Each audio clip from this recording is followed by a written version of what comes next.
হয় হচ্ছে এঙ্গেজিং ভাবে থাকার জন্য, কথা বলার জন্য। এবং আপনাদের প্রবলেম তো আপনাদের কোনো কিছু জিজ্ঞাসা থাকলে স্পেসিফিক আপনাদের। বাট তারপরেও আমাদের ক্লাসটা যেভাবে সাজানো সেটা হচ্ছে ইজিলি ওপেন ডিসকাশন বলতে পারি। এবং ফল বা স্প্রিং যদি 2024 বা 26 অথবা সামনের 25-এর যদি কিছু ধরতে চান, সেটা আসলে কিভাবে ফলোটা করা উচিত এবং কি কি ডকুমেন্ট লাগে, দেন আমার আসলে জিআরই কীভাবে প্রিপারেশন নেওয়া উচিত, আইএলটিএস কী রিসোর্স পড়া উচিত, পুরো জিনিসটা আসলে আমার অভিজ্ঞতার আলোকে এবং আমি 8টা ব্যাচ পড়ানোর আলোকে যা যা জানি এবং হচ্ছে আমার অ্যাপ্লিকেশন প্রসেস অনুযায়ী এবং আমি কয়েকটা এসওপি লোয়ার সিবি রিভিউ করাতে যা জানি সেই জিনিসগুলো আসলে আজকে ডিসকাশন করব।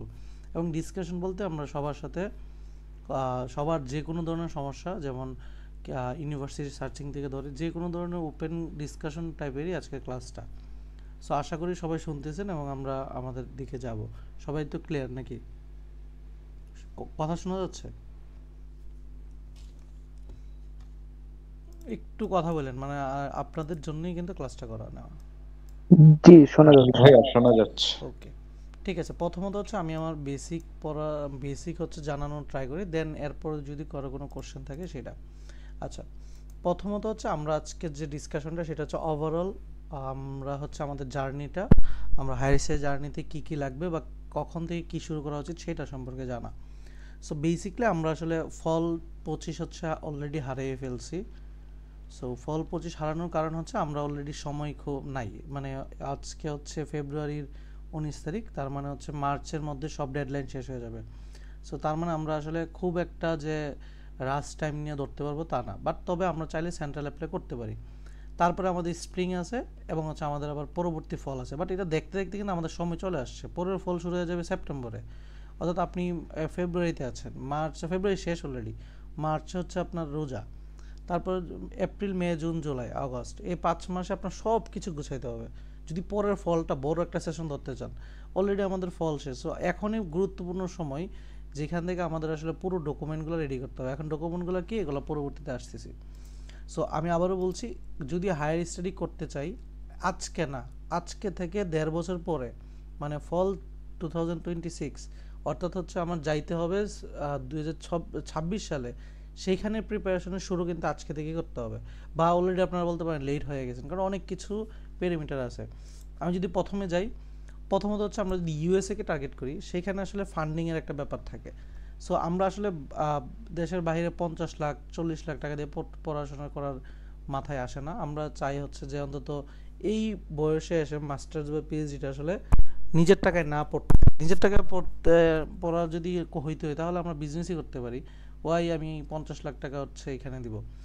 সো এই জন্য আমাদের আসলে জিআরই একটা পার্ট, যেটা আসলে আমাদের ইউএসের ইউনিভার্সিটি বলেন, প্রফেসররা বলেন, তারা চায়া থাকে ফর ফান্ডিংয়ের জন্য। বাকি সবগুলো আপনি যে কোনো জায়গায় যান না কেন সেটা লাগবে। সো আমি জিআরই যদি বলি, এখন ইউএসএ ফান্ডিংটা কীভাবে হয়, ফান্ডিংটা দুই রকমের হয়, একটা হচ্ছে সেন্ট্রাল আর একটা হচ্ছে প্রফেসর ম্যানেজড। সো মেইনলি হচ্ছে আমাদের কম্পিটিটিভ যে সাবজেক্টগুলো, যেমন কম্পিউটার সায়েন্স, তারপর হচ্ছে আপনার ধরতে পারেন হচ্ছে ইকোনমিক্স বা এই টাইপের হচ্ছে যে সাবজেক্টগুলোতে আসলে মানুষ অনেক বেশি, সেখানে আসলে প্রফেসর ম্যানেজটা হচ্ছে সেফ জোন। মানে আপনি আপনার পছন্দ মতো ইউনিভার্সিটিগুলো যদি চুজ করতে যান এবং হচ্ছে আপনি আপনার হচ্ছে সব টাকা যেন তারা বিয়ার করে, সেই জন্য আমাদের প্রফেসর ম্যানেজটা লাগে। এবং প্রফেসর ম্যানেজটা কিন্তু আপনার বাকি সব রেডি করে দেন প্রফেসরকে আমার নক দিতে হয়। সো দেন প্রফেসরের সাথে আরও কিন্তু প্রায় 1-1.5 মাসের মতো একটা কনভারসেশন হয়। সেটা কীভাবে হয় আমি আমার ইমেল থেকে দেখাবো যে কি হয় আসলে। আর সেন্ট্রাল ফান্ডিং হচ্ছে আমাদের যদি ভালো স্কোর থাকে এবং আমরা যদি মেইন স্ট্রিমের সাবজেক্ট না থাকে, ধরেন আমি বায়োলজিক্যাল সাবজেক্ট হতে পারে, কেমিস্ট্রি হতে পারে, যে কোনো জিনিস, তারা চাইলেই ইউনিভার্সিটিতে সুন্দর একটা আইএলটিএস সিজিপি সব কিছু একটা প্যাকেজ নিয়ে অ্যাপ্লাই করতে পারে।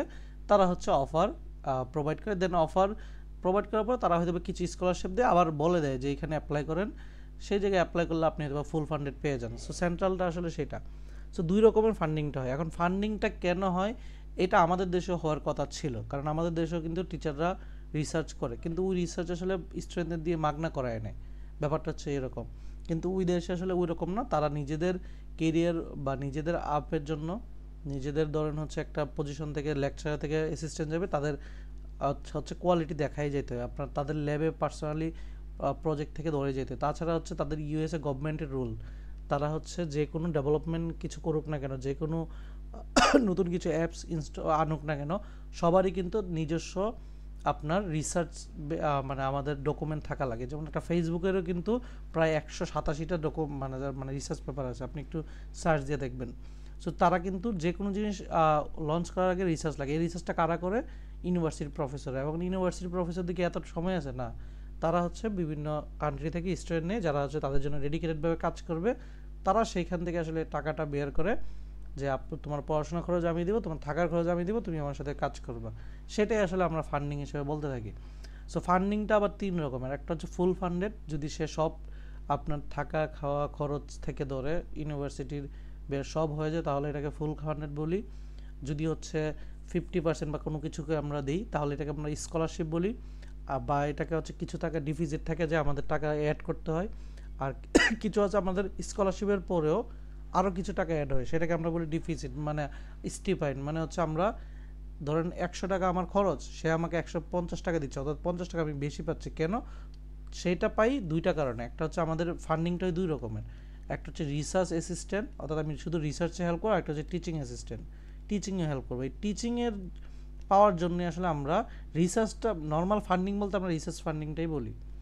টিচিংটা পাবো কখন? যখন হচ্ছে প্রফেসর বুঝবে আপনি ভালো ইংলিশ কথা বলতে পারেন, আপনার আইএলটিএস অথবা টোফেল স্কোর ইকুইভ্যালেন্ট টু 7, তখনই আসলে আপনাকে অফার করবে, আদারওয়াইজ এই জিনিসটা পাবেন না।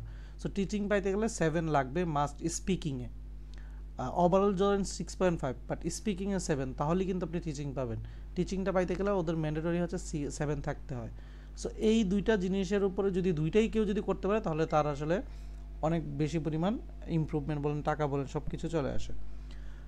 সো এবার আসি হচ্ছে আমরা এই যে তাহলে এই ম্যান্ডেটরি ফ্যাক্টর কি, আমরা আমাদের অনেকের হয় কি, ধরেন জিআরই মানে আইএলটিএস স্কোর কম। আইএলস আসলে সবার জন্য লাগবে, আপনি ইউএসএ যান বা যে কোনো দেশে যান না কেন, আপনি হাঙ্গারি যান, আপনি ফ্রান্সে যান, যে কোনো জায়গায় যান না কেন, আপনার আইএলটিএস লাগবে, সিজিপিএ লাগবে, এসওপি লাগবে, এলওআর লাগবে, রিসার্চ যদি থাকে সেটা লাগবে, সিবি লাগবে, এগুলো সবার লাগবে।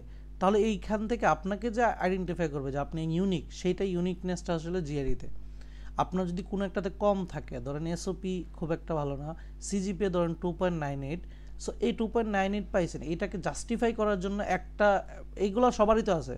সো আপনার একটা ইউনিক কিছু থাকা লাগবে যেটা কোনো একটা জিনিস জাস্টিফাই করবে। ধরেন 2.98 আছে, এটাকে সুন্দর করে জাস্টিফাই করাবেন। ধরেন জিআরই স্কোর হয়ে গেল 315, এবং হচ্ছে আপনার এলওআর টিচার একটা ভালো একটা এলওআর দিয়ে দিল যে সে এডুকেশন লাইফে প্রোডাক্টিভ কাজ করছে, এটা করছে।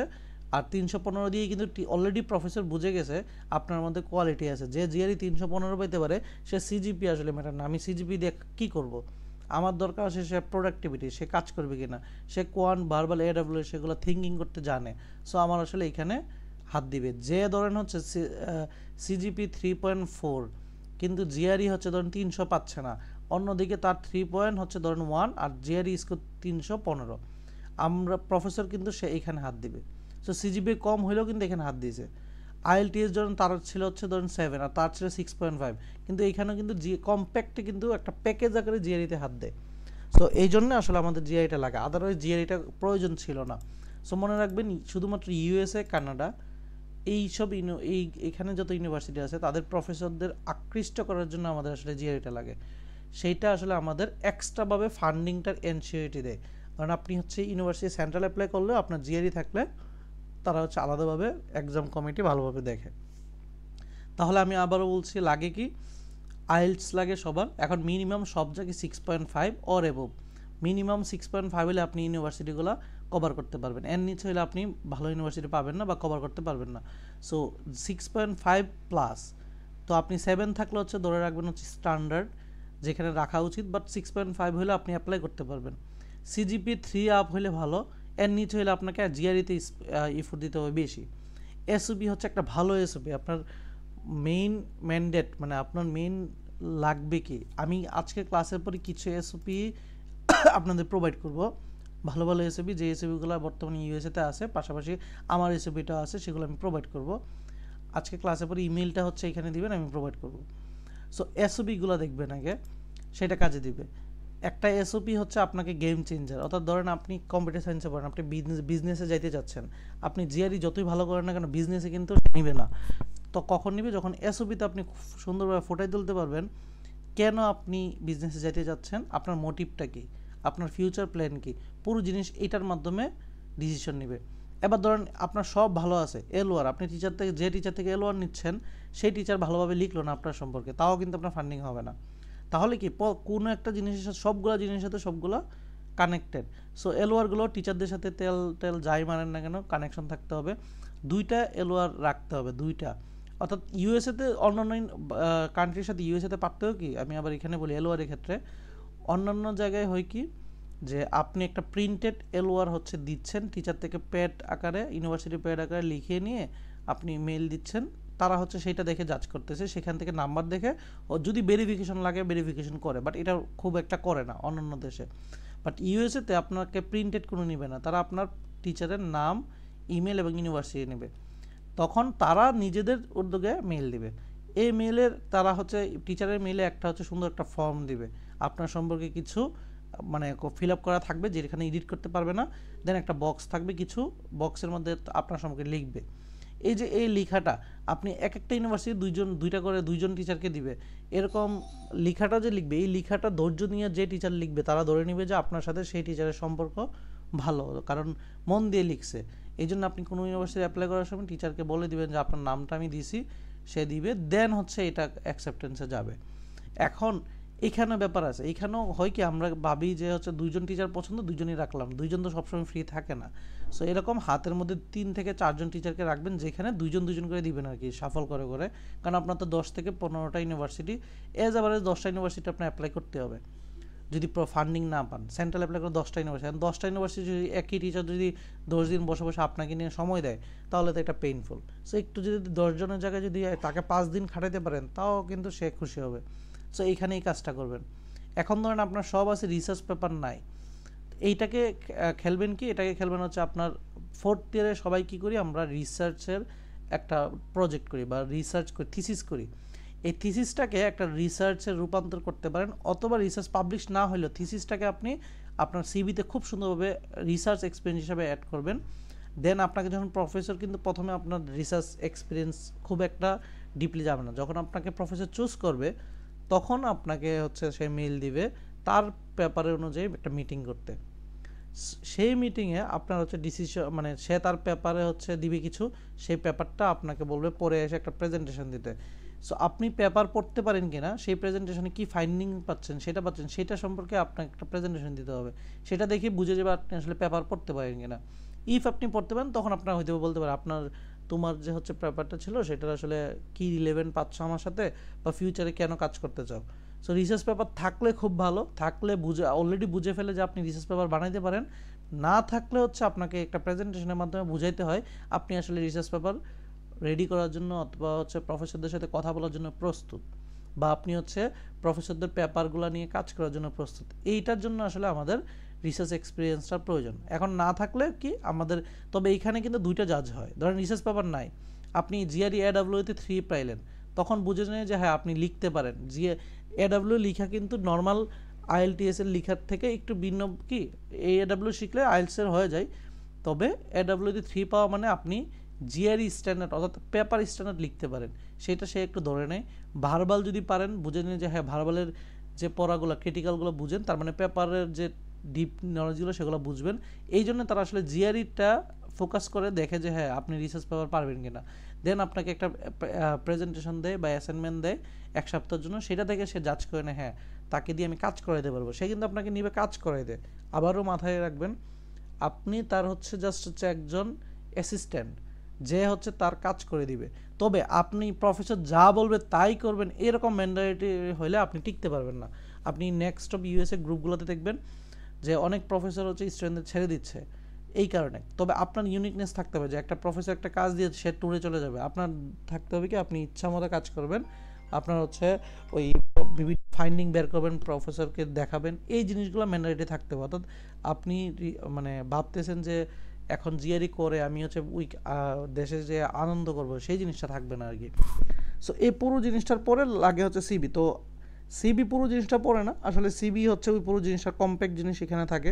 সো একটা ভালো সিবি ছাড়া আপনি কখনোই সার্ভাইভ করতে পারবেন না, কারণ প্রফেসরকে যখন মেল দিবেন মেইলের মধ্যে কিন্তু শুধু থাকে ট্রান্সক্রিপ্ট, তারপরে তো সিবি, এই দুইটা জিনিস শুধু মেইলে থাকে, আর কোনো কিছু কিন্তু এখানে থাকে না। তার মানে আপনার প্রথম ইমপ্রেশনটা কিন্তু সিবি থেকে আসে। ট্রান্সক্রিপ্ট খুলেও দেখবেন, প্রথমে সিবি দেখে হ্যাঁ ঠিক আছে তার রিসার্চ আছে, তার আইএলটিএস জিআরই আছে, সিজিপি আছে, ওকে ঠিক আছে, দেন তাকে হচ্ছে এগুলোর জন্য এসওপি এলওআর এগুলো অ্যাপ্লিকেশনের সময় লাগবে।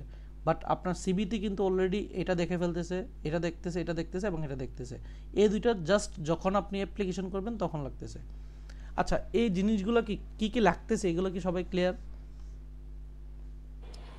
ভাই আমি একটা জিনিস জানতে বলো। চাচ্ছিলাম, এলওআর কি শুধু আমার টিচারের থেকে লাগবে? আমি যদি কোনো কোম্পানিতে জব করি সমস্যা নেই, সেখানে আপনার কলিগ বা আপনার সাথে সরাসরি কানেক্টেড আছে এরকম হইলেও হবে, শুধু আচ্ছা টিচার লাগবে এরকম না। তবে মেইন কথা কি এখানে ডেডিকেশন দিয়ে লিখা, যে আপনাকে ভালো চিনবে সেই লিখবে। আচ্ছা, এলওআর দিয়ে আপনার কি জানতে চাই, এলওআর ধরেন তো যে কেউ যে কিছু লিখতে পারে, ব্যাপারটা হচ্ছে এলওআর দিয়ে লিখতে চাই এরকম যে আপনি ট্রাস্ট ওর দিকে না, আপনাকে যে নিবে, নেওয়ার পর আপনি যে পার্সন হিসেবে কীরকম মানে কমিউনিকেশন কীভাবে রাখেন বা কাজ করেন কিনা, ডেডিকেটেড কিনা, এইটুকু হচ্ছে আপনার ক্লোজ থেকে একজন যে লিখবে লিখার ভাষাতেই বোঝা যাবে। ঠিক আছে, সো ওই যে কোনো একজন হইলে হবে। তো আপনি অফিসে কাজ করলে অফিসের কলিগ, আমার যেমন একজন অফিসের কলিগ ছিল, দেন আমার টিচার ছিল, এরকম দুইজনকে দিয়ে দিয়েছে, সো এটা নিয়ে প্রবলেম নাই। ঠিক আছে, ওকে। ওকে। আর কারো কোনো কোশ্চেন এখানে নিয়ে? ভাইয়া সেন্ট্রাল ফান্ডিংটা যদি আরেকবার একটু বলতেন আর কি, অল্প সেন্ট্রাল করে। ফান্ডিং কিছু না, মানে এজ ইট ইজ আপনি হচ্ছে ডেডলাইনের আগে হচ্ছে তাদের অ্যাপ্লাই করবেন। অ্যাপ্লাই করার পরে হচ্ছে সুন্দর করে প্রথমে প্রত্যেকটা ওয়েবসাইটে গ্রেড কোঅর্ডিনেটরের ইমেল থাকে, সেখানে সুন্দর করে বলবেন যে আপনার আসলে মানে প্রথমত অ্যাপ্লাই করবেন। অ্যাপ্লাই করে চান্স হওয়ার পরে যদি আপনাকে বলে যে আপনার অ্যাকসেপ্টেন্স হয়েছে, তখন আপনি হচ্ছে গ্রেড কোঅর্ডিনেটর বা হচ্ছে তাদের নক দিবেন যে আপনার ফান্ডিংয়ের জন্য, মানে আপনি হচ্ছে ফিনান্সিয়ালের জন্য। দেন সে কয়েকটা ফর্ম দেয়, যেমন আমি যদি দেখাই যে কোনো একটা ইউনিভার্সিটি আমি যদি ধরেন এখান থেকে নিয়ে আসি,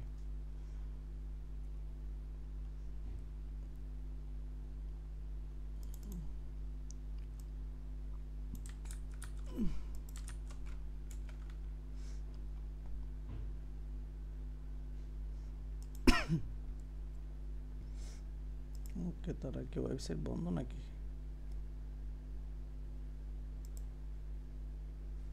আচ্ছা, অনলাইন ইউনিভার্সিটি,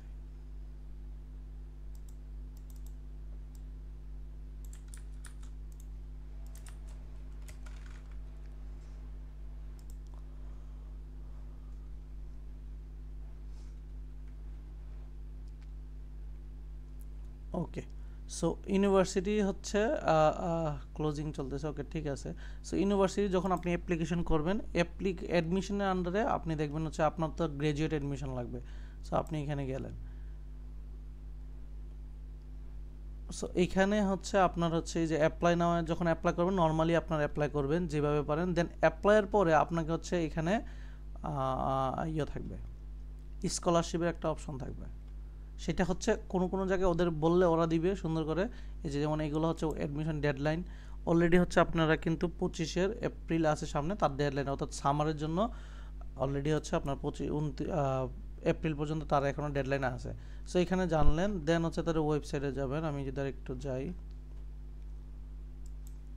নর্মালি হচ্ছে আপনি যখন হচ্ছে অ্যাপ্লাই করবেন, এই যে ফান্ডিংয়ের যদি যাই, দেন হচ্ছে এই যে অ্যাসিস্ট্যান্টশিপ আর ফেলোশিপ দেখেন, আপনি অ্যাসিস্ট্যান্টশিপের জন্য নক করলেন, সেখানে আপনার হচ্ছে এই টিচিং অ্যাসিস্ট্যান্টশিপ আছে, রিসার্চ আছে, ঠিক আছে। এটা হচ্ছে সেন্ট্রালের জন্য, ওইটা তো প্রফেসরের সাথে আলাদা কথা বললেন। টিচিংয়ের জন্য আপনি ক্লিক করলেন, দেন হচ্ছে এই যে কি কি করতে হবে কি কি করতে হবে না, দেন কোথায় গেল,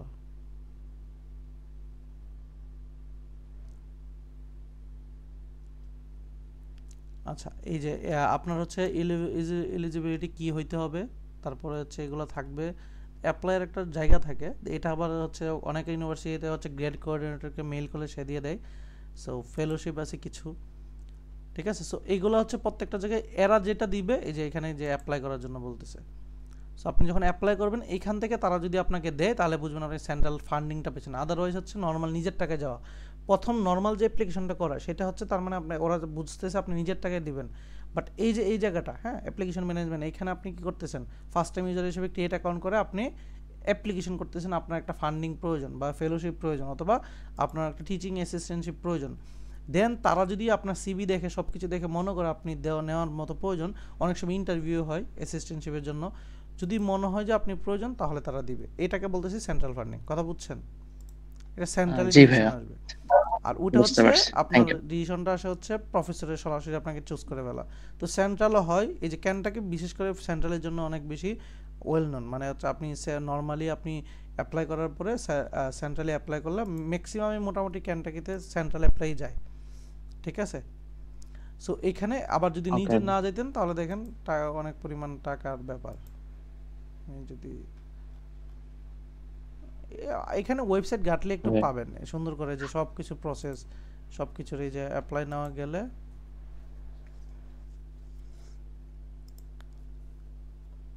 আচ্ছা অ্যাকাউন্ট করতে হবে। সো এই জিনিসটা কি বুঝাতে পারছি আমি? সো প্রথম জি ভাইয়া, অ্যাপ্লাই যেটা বুঝতে পারছি। নর্মাল অ্যাপ্লাইটা হচ্ছে আপনার যারা হচ্ছে আপনার নর্মালি অ্যাপ্লাই করতেছে নিজের টাকায় পড়বো 50 লাখ টাকা দেখা যাবে তাদের জন্য। বাট তারপরে যে প্রসেসটা থাকে যে আপনি গ্রেড কোঅর্ডিনেটরের সাথে কথা বলে স্কলারশিপ চাচ্ছেন, সেটা যে সরাসরি দিয়ে দিবে তা না, সে কিন্তু আপনাকে সেম একটা প্রসেস, টিচিং অ্যাসিস্ট্যান্টশিপ বলে একটা ইন্টারভিউ নেবে, আপনি ভালো ইংলিশ পারেন কিনা, কথা বলতে পারেন কিনা, সেটাও তো ম্যান্ডেটরি, রাইট? সো আপনার সাথে কথা বললেই তো বুঝে যাবে আসলে আপনি পারবেন কিনা, সেইখানে থেকে আপনাকে আসলে স্কলার দিবে। আর কিছু আছে স্কলারশিপ, যে যেমন বিভিন্ন এজেন্সিগুলো যে ইউনিভার্সিটি নিয়ে যায় তারা আসলে স্কলারশিপ দেয়, তারা কিন্তু আপনার ফান্ডিং দেয় না। স্কলারশিপ মানে কি, ধরেন আপনার লাগবে 3,000 টাকা, সে হচ্ছে গ্রেড কোঅর্ডিনেটরকে মেল দিয়ে বলে যে সে গরিব টরিব টাকা লাগবে, বিভিন্ন দেখবেন যেমন বাংলাদেশে তো বিভিন্ন সংস্থা আছে, যেমন ধরেন দরিদ্রসেবা.com, বিভিন্ন জিনিস থাকতে পারে, সেম ওদেরও আছে বিভিন্ন স্কলারশিপ। আমি যদি দেখাই এরকম আছে, আমি একটু ধরেন এরকম আছে যেখানে আমরা হচ্ছে ওরা হচ্ছে অ্যাপ্লাই করে দেন, ওইখান থেকে হয়তো বা 30% 50% একটা স্কলারশিপ পায়। সেই স্কলারশিপটা ধরেন 10 লাখ টাকা 50 লাখ টাকার জায়গায় 30 লাখ টাকা আসে, সেই জিনিসটাই, আর কিছু না, অন্য কিছু না, তারা এই জিনিসটাই করে আসলে। এই যে স্কলারশিপ আর কিন্তু হচ্ছে ফান্ডিং একই জিনিস না। স্কলারশিপ হচ্ছে টাকা কিছু কমাই দেওয়া, কথা কি বুঝতে পারছি? বুঝতে পারছি ভাই। এই যে দেখেন স্কলারশিপ কি, ধরেন হচ্ছে আমাদের লাগবে $12,000, তারা 3 থেকে 4,000 টাকা স্কলারশিপ করে দিচ্ছে, এইটা হচ্ছে স্কলারশিপ। এখন স্কলারশিপ পাওয়া মানে কিন্তু ফান্ডিং না, ফান্ডিং হচ্ছে যখন আপনি ফুল পাচ্ছেন। কথা কি ক্লিয়ার সবাই? হ্যালো জি ভাই, বুঝতে ভাই পারছি। আমার একটা কোশ্চেন ছিল। বলেন। আপনি প্রথমে বলছিলেন যাদের সাবজেক্ট হলো আনকমন অথবা কমন এরকম কিছু একটা বলছিলেন, মানে লাইক যারা হচ্ছে যাদের কম্পিউটার সাবজেক্ট হলো সায়েন্সে, যারা কমন। বিশেষ করে কম্পিউটার জি সায়েন্সে জি আসলে সেন্ট্রাল ফান্ডিংটা, কারণ অনেকে অ্যাপ্লাই করে, যার কারণে হচ্ছে সেন্ট্রাল ফান্ডিংটা ওইখানে রিস্ক থেকে যায়, রিস্ক।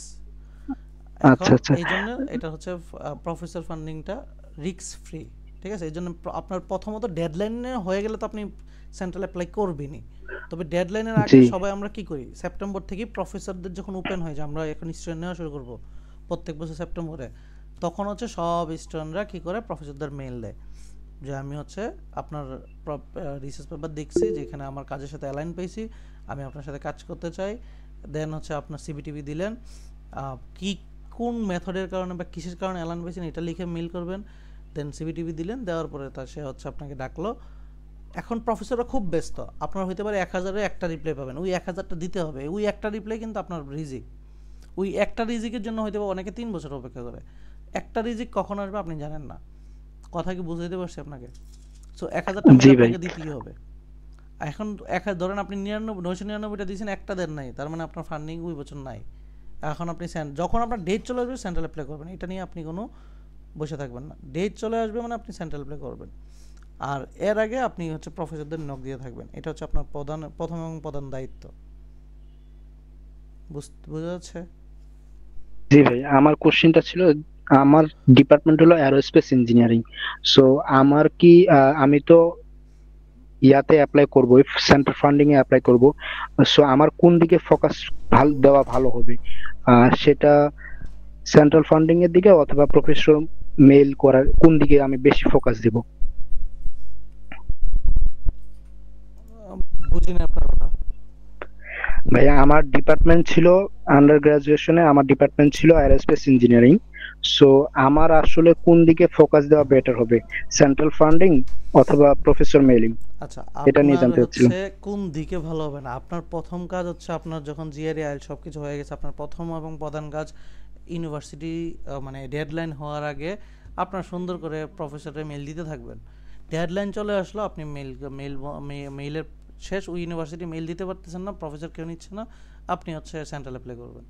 আপনি কেন হাত ছাড়া করবেন? আমি বললাম যে রিস্ক, বাট আপনি যে কোনো সেক্টরে হন না কেন, আপনি যদি যে প্রফেসর যদি বলে যে আমি আসলে সেন্ট্রাল আমার নিজের ফান্ড থেকে দেই না, সেই বলে দিবে আপনি সেন্ট্রাল অ্যাপ্লাই করেন। কথা বুঝছেন? জি ভাই, সেই বুঝছি। মেইল দিবে যে আপনি সেন্ট্রাল অ্যাপ্লাই করেন, তবে আপনি আপনার কাজ হচ্ছে মেইল করা। মানে জি জি। অনেকেই অনেক রকমভাবে পাচ্ছে, আমি বলতেছি যে তুলনামূলকভাবে সেন্ট্রাল অ্যাপ্লাই মানে নর্মালি রেশিওটা বেশি সেন্ট্রাল অ্যাপ্লাই করে বায়োলজিক্যাল সাবজেক্টে। কথা বুঝছি? জি ভাই। আচ্ছা, হ্যাঁ আপু বলবেন কিছু? শারমিন আপু। হ্যাঁ ভাইয়া, হুম, শোনা যাচ্ছে বলেন। কথা? জি বলেন। ভাইয়া আমি হচ্ছে আমার অনার্স হচ্ছে ইংলিশে করা। হ্যাঁ, তা আমি যদি এমবিএ তে সুইচ করতে চাই, সেক্ষেত্রে কি আমার কোনো ব্যারিয়ার থাকবে? ব্যারিয়ার বলতে আপনার এসওপিটা, আপনার এসওপিটা খুব ভালো, মানে আপনি ওয়াই চেঞ্জ করতে চাচ্ছেন, আপনি চাইলে মানে আমি এখন যেমন একটু বলি, হুম ওয়াই বলতে আমি হামিম গ্রুপে জব করতেছি। হ্যাঁ, তো আমি যদি এখান থেকে আমার কোনো এক্সপিরিয়েন্স সার্টিফিকেট নিতে পারি যে আমি 2 বছর ধরে এখানে এইচআর সেকশনে আছি, এইচআর এবং কমপ্লায়েন্সে, তো আমি এই পারপসে হচ্ছে আমি এমবিএ তে সুইচ করতে চাচ্ছি। তো এটা কি আসলে হ্যাঁ, এটা বেটার এটা অপশন হবে এটা নাকি এটা আসলে? অপশনের থেকে বড় কথা, এটা আপনাকে ফুটাই তুলতে হবে এসওপিতে। আমি আবার বললাম, ধরেন আমি কম্পিউটার সায়েন্সে, আমি যদি বাংলাতেও যেতে চাই, আমার এসওপিটাই আসলে আমাকে চেঞ্জেস করবে, ঠিক আছে? এবং হচ্ছে প্রফেসরকে আমাকে নক নক দিবে, আমি আসলে প্রফেসরকে ইন্টারেস্ট দেখাবো যে আমি আসলে কেন আমি এই সেক্টরে ইন্টারেস্ট এবং কেন আমি প্রফেসরের সাথে ইন্টারেস্ট। আমি হয়তো বা আমি আগে করছি অনেক কিছু, বাট রিসেন্ট আমার জব এক্সপিরিয়েন্স আমি দেখা যাচ্ছে আমি এই জিনিসটা মজা পেয়েছি, যার কারণে আমি এটা নিয়ে আরও বেশি বিশদ জানতে চাচ্ছি। হুম, এই জিনিসটা কিন্তু আপনার এসওপিতে খুব ভালোভাবে আসতে হবে, ঠিক আছে? তারা এসওপিটা একদম মধুর মানে দিয়ে পড়বে আর যে কেন আপনার মোটিভেশন হঠাৎ করে চেঞ্জ হয়ে গেল কেন, সেটা সে মজা নিয়ে পড়তে হবে আপনার এসওপিতে। কথা বুঝছেন? আর এসওপিটা কিন্তু মানে একদিন হয় না, সেক্ষেত্রে মাসের কি পর মাস হচ্ছে, নিয়ে করতে হবে। বলেন। হ্যাঁ হ্যাঁ, মাসের পর মাস। আর হচ্ছে আমার যে অফিসার আছে, এইচআর ম্যানেজার, আমি ওনার কাছ থেকে এলওআরটা নিলাম। তো সেক্ষেত্রে এমবিএ তে কি হচ্ছে কোনো ফান্ডিং দেয়? মানে ফান্ডিং সব জায়গায় আছে, তবে আমি যতটুকু জানি, বা এই বিষয়ে এমবিএ কোনো কিছু? বলেন হচ্ছে ইকোনমিক জানে, তাদের জিআর স্কোরটা বেশি চাই, আমি যতটুকু জানি, ঠিক আছে? সো যতটুকু জানি যে তারা প্রফেসর ফান্ডিং এর জিআর স্কোরটা অনেক বেশি চাই, 320-এর কাছাকাছি। আমি বাকিটা শিওর না, বাট আমার স্টুডেন্ট যারা আছে তারা হচ্ছে যারা ইকোনমিক্স বা এমবিএতে আছে তারা চেষ্টা করে 320+ রাখার, বিকজ অফ তারা রিসার্চ করে নাকি সেটাই পাইছে। কথা বুঝছেন? আমি তো ফুলি ডিটেলস বলতে পারবো না, কারণ ও আমার আচ্ছা, সেক্টরটা তাহলে আমি খুব সেক্ষেত্রে ভালো যদি কনফার্ম আমার, বলতে পারবো, কিন্তু ওরা আসলে অনেক রিসার্চের পরে তারা এটা নিয়ে আসছে যে তারা 320+ চাইতেছে, কারণ ওই ফান্ডিংটার ক্ষেত্রে তারা আসলে যেহেতু মানে এমবিএর ক্ষেত্রে বা ইকোনমিক্সের ক্ষেত্রে বা হচ্ছে এই টাইপের ক্ষেত্রে আসলে 320 তারা রাখার ট্রাই করে, তবে ফান্ডিং অবশ্যই পায়। ফান্ডিং ছাড়া তো আপনি যাবেন না, ঠিক আছে? ফান্ডিং ছাড়া তো 50 লাখ টাকা দিয়ে তো আপনি যাবেন তো না। সেক্ষেত্রে যদি স্কোর কম হয় যে না আমি হচ্ছে ওইভাবে কোয়ালিফাই স্কোর করতে কম পারতেছি না হইলেও হইতে পারে, 320-এর জন্য। ধরেন 320-এর জন্য হলো না, তবে আপনার রিজিক যদি থাকে আপনি প্রফেসরে মেইল করে পাইতেই পারেন। এখন এটা আসলে অনেকেই 305-এও কিন্তু ফান্ডিং পাচ্ছে, কেউ 320-এ। ধরেন আমি আপনাকে জাস্ট একটা উদাহরণ দিয়ে এটা আপনার ব্যাপারটা ক্লোজ করি। ধরেন আপনি 320 পাইছেন আর আমি 305 পাইছি, দুইজনকেই প্রফেসর ইন্টারভিউতে ডাকলো, কিন্তু 320 পাওয়ার পরেও আপনি ইংলিশে ঠিকভাবে আমার সাথে কমিউনিকেশন করতে পারতেছেন না, মানে তার সাথে, আর আমি তার সাথে খুব ভালো পটর পটর করতে পারতেছি, প্রফেসর কি আপনাকে নিবে? হুম, হুম, হুম। আপনি 320 পাইছেন, না কিন্তু না, অবশ্যই আলটিমেটলি আপনাকে এটা একটা প্রেফার কম্প্যাক্ট, করবে। এটা হচ্ছে কি একটা প্যাকেজ, আপনার প্রত্যেকটা জিনিসই কি হতে হবে, ভালো হতে হবে। মানে আপনি ধরেন আপনি জিআরই 310 পাইছেন, অন্যরা ধরেন 320-এর জায়গায় কিন্তু 305-ই কিন্তু এখন প্রফেসরের কাছে আইডিয়াল, যে 305 পাইলে কি হয়েছে, তাকে দিয়ে আমি ক্লাস করাইতে পারবো, সে হচ্ছে ইংলিশ ভালো বুঝে, আমার টপিকগুলো ভালো বুঝে, বা হ্যাঁ, ইংলিশ ভালো বলতে পারে, আর তার মানে বাদ আপনার বাকি প্রত্যেকটা রিকোয়ারমেন্ট হলো যাচ্ছে। জি হ্যাঁ হ্যাঁ বুঝতে সো পারছি এই ভাইয়া। জিনিসগুলো আর কি। সো মানে আপনি ওনার যে বললেই পারবেন না। রিকোয়ারমেন্ট। হ্যাঁ, আপনি বললে আপনার ধরেন কোনো একটা জিনিস অনেক বেশি, আরেকটা জিনিস অনেক কম হইলে হবে না। মানে মেইন কথা কি, আরেকটা কথা সবার ক্ষেত্রে একটা কথা, আইএলস অথবা টোফেলের স্পিকিং স্কোরটা পারফেক্ট খুব বেশি কমিউনিকেশন থাকতে ইম্পর্টেন্ট। হবে। হ্যাঁ, স্পিকিংটা খুব বেশি ইম্পর্টেন্ট। জিআর স্কোর দেখে সে ডাকবে, কিন্তু স্পিকিং স্কোর না পান, যদি আপনি কথা বলার সময় বুঝাইতে পারেন আপনি এনাফ স্কিল আছে কথা বলার মতো, তখনই কিন্তু সে আসলে আপনার সাথে কথা বলতে মজা পাবে। হুম হুম। সো ওই জিনিসগুলো কিন্তু একটা দরকার। হ্যাঁ হ্যাঁ। কথা বুঝাতে পারছি সবাইকে? কারণ আপনার সাথে তার সাথে কিন্তু কয়েকবার ইন্টারাকশন হবে। জি জি। এখন আপনি তাকে হচ্ছে নর্মাল ভাঙাচোরা ইংলিশে বুঝালেন, তাহলে কিন্তু আপনাকে ফান্ডিং আর পাবেন না। ওই আপনাকে নিজের টাকা দিয়ে পড়তে গেলে তার এটা লাগে না, বিদায় সবাই দেখবেন ভাঙাচোরা ইংলিশ নিয়ে দেশে বাইরে পড়তেছে। কথা বুঝছেন? ক্লিয়ার? হ্যাঁ আচ্ছা, হ্যাঁ বুঝতে পারছি। ওকে, এই পর্যন্ত কারো কোনো কোশ্চেন হ্যাঁ তো নাই আর? clear।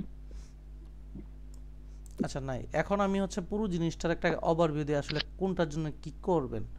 প্রথম হচ্ছে আমি একটা ইনস্টিটিউট চালাই যেখানে আমি জিআরই, আইএলটিএস, টোফেল এগুলো পড়াই, কিন্তু আদারওয়াইজ বাকিগুলো হেল্প করি এদের ক্ষেত্রে। বাট আমি আপনাদের জন্য আজকে ওভারঅল জিনিসটা নিয়ে, আমাকে অনেকেই পেজের মধ্যে নক দিয়েছে যে ওদের গাইডলাইনটা ঠিকভাবে বুঝতেছে না, কারণ আমরা জিআরই ক্লাসে তার গাইডলাইনটা ফুললি পড়ানো হয় না।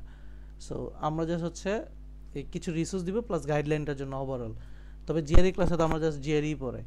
সো আমরা এবার আসি হচ্ছে এই পুরো জিনিসটার মধ্যে আলাদা আলাদা পার্টে পার্টে আলাদা করি। জিআরইর ক্ষেত্রে আমরা নর্মালি হচ্ছে জিআরইর পরীক্ষাটা নেই হচ্ছে জিআরই অথবা এই যে আরেকটা আছে টোফেল। এই যে এই দুইটা পরীক্ষা নেই হচ্ছে ইটিএস। সো ইটিএস নেই আর আইএলটিএস নেই হচ্ছে ক্যামব্রিজ। সো এরা দুইজন হচ্ছে দুইটা কোম্পানি তাদের নিচ্ছে। এখন জিআরই এই যে স্কোরটা এদের হচ্ছে ফরম্যাটটা এবং টোফেলের ফরম্যাটটা মোটামুটি সেম, এই জন্য অনেকে জিআরইর পাশাপাশি টোফেলটা দেওয়ার ট্রাই করে। জিআরই, টোফেল এবং আইএলটিএস ইকুইভ্যালেন্ট, আপনি টোফেল করলে যে কথা জিআরই করলে একই কথা, মানে সরি আইএলটিএস করলে একই কথা। আবার জিআরই এবং জিমেটের ক্ষেত্রেও সেম জিনিস। আপনি জিমেটের যে স্কোরটা আগে হইতো যে জিমেট শুধুমাত্র ইকোনমিক্সদের ব্যাকগ্রাউন্ডের জন্য, অর্থনীতি ব্যাকগ্রাউন্ডের জন্য, কিন্তু এখন হয় কি জিমেটের ইকুইভ্যালেন্ট জিআরই স্কোর পাইলেই চলবে, অর্থাৎ জিআরই আপনি ইউনিভার্সাল হয়ে গেছে। এখন জিআরই দিয়ে আপনি সব চালাতে পারবেন, অথবা টোফেল দিয়ে সব চালাতে পারবেন, অথবা আইএলটিএস দিয়ে সব চালাতে পারবেন। তো জিআরই স্কোরটা হচ্ছে 340 টোটাল। এর মধ্যে হচ্ছে তিনটা জিনিস থাকে, একটা হচ্ছে কোয়ান্ট, ভার্বাল এবং এডাব্লিউ। এই কোয়ান্টের ক্ষেত্রে 170-এ, ভার্বাল 170, আর এডাব্লিউ হচ্ছে 6-এ পরীক্ষা। এদের আলাদা। এই আমরা যে নর্মালি শুনি যে জিআরই 310 পেয়েছি, 320 পেয়েছি, আর আসলে এই দুইটা মার্ক, আর এই মার্কটা আসলে আলাদাভাবে কেউ বলে না।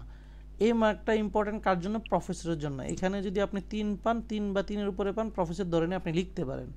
এটা আসলে প্রফেসরের জন্য রাখা হয়, বা এটা আসলে আপনি অনেকে বলে না, বাট অ্যাডমিশনের জন্য এটা প্রয়োজন হয় না। প্রয়োজন হয় অ্যাডমিশনের জন্য এইখানে যে আমি 300-র উপরে পাচ্ছি কিনা, মিনিমাম 300-র উপরে তো পাওয়া উচিত। সো 300-র উপরে মিনিমাম পাওয়া উচিত, এটা বেস লাইন। তবে 310 প্লাস পাইলে মনে রাখবেন আপনি আসলে একটা প্রতিযোগিতার নামছেন যেখানে হচ্ছে 70% আপনার স্কোর, মানে আপনার স্কোর 70 জন থেকে বেশি 310 প্লাস হলে। আর 320 প্লাস এই যদি পুরো বিশ্বে ধরেন তখন হচ্ছে মাত্র 25%। অর্থাৎ আপনি 320 পাইলে আপনার নিচে মাত্র মানে এই আপনার হচ্ছে 95%। আপনি হচ্ছে 95 জন থেকে উপরে। এগুলো হচ্ছে আপনি ডেটাগুলো অনলাইনে সার্চ দিলে পাবেন। সো আপনি যত বেশি পাবেন সেইটা। এখন আপনি ধরেন হচ্ছে 300 পাইলেন, 300 কিন্তু দেখবেন হচ্ছে যে হয়তো 10% বা সেম দেখছিলাম, মানে আপনার নিচে মাত্র 10 জন আছে সে 300 পেয়েছে। আপনি ওই দিন পরীক্ষাতে আপনি সব থেকে খারাপ করলেন। সো এই জিনিসগুলো খেয়াল রাখতে হবে। সো এই 170 মার্কিংটা কীভাবে আসে আমি একটু পরে দেখাচ্ছি। সো আইএলটিএস এর ক্ষেত্রে আমরা জানি 4টা সেকশনে পরীক্ষা হয়, রিডিং, লিসেনিং, স্পিকিং, রাইটিং। সেখানে 9-এ ব্র্যান্ডে স্কোর হয়, যেখানে আপনি 6.5 পাইতে হবে মিনিমাম।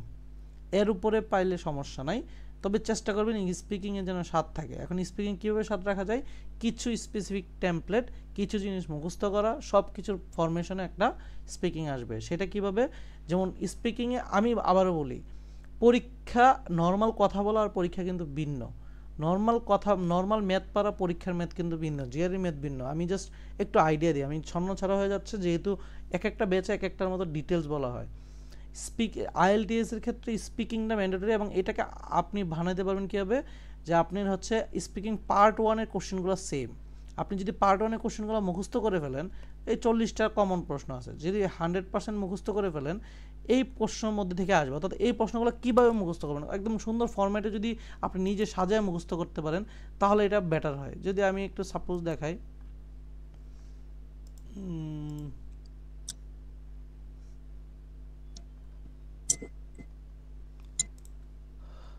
ধরেন হচ্ছে কিছু কোশ্চেন একদম হুবহু চলে আসে, হুবহু আসবে মানে হুবহু আসবে যে আপনার নাম কি, আপনাকে কী নামে ডাকা যায়, আপনি কি মুভি পছন্দ করেন কি না, এই টাইপের প্রশ্ন। এখন এগুলো যদি আপনি নিজে টেমপ্লেট আকারে সুন্দর করে সাজিয়ে ফেলেন, যেখানে আপনার আইএলসের কেমব্রিজ যা চায়, কেমব্রিজ কী চাই, আপনার কাছে লেক্সিক্যাল রিসার্চ থাকতে হবে, গ্রামাটিক্যাল রেঞ্জ থাকতে হবে, কোহেরেন্সি থাকতে হবে।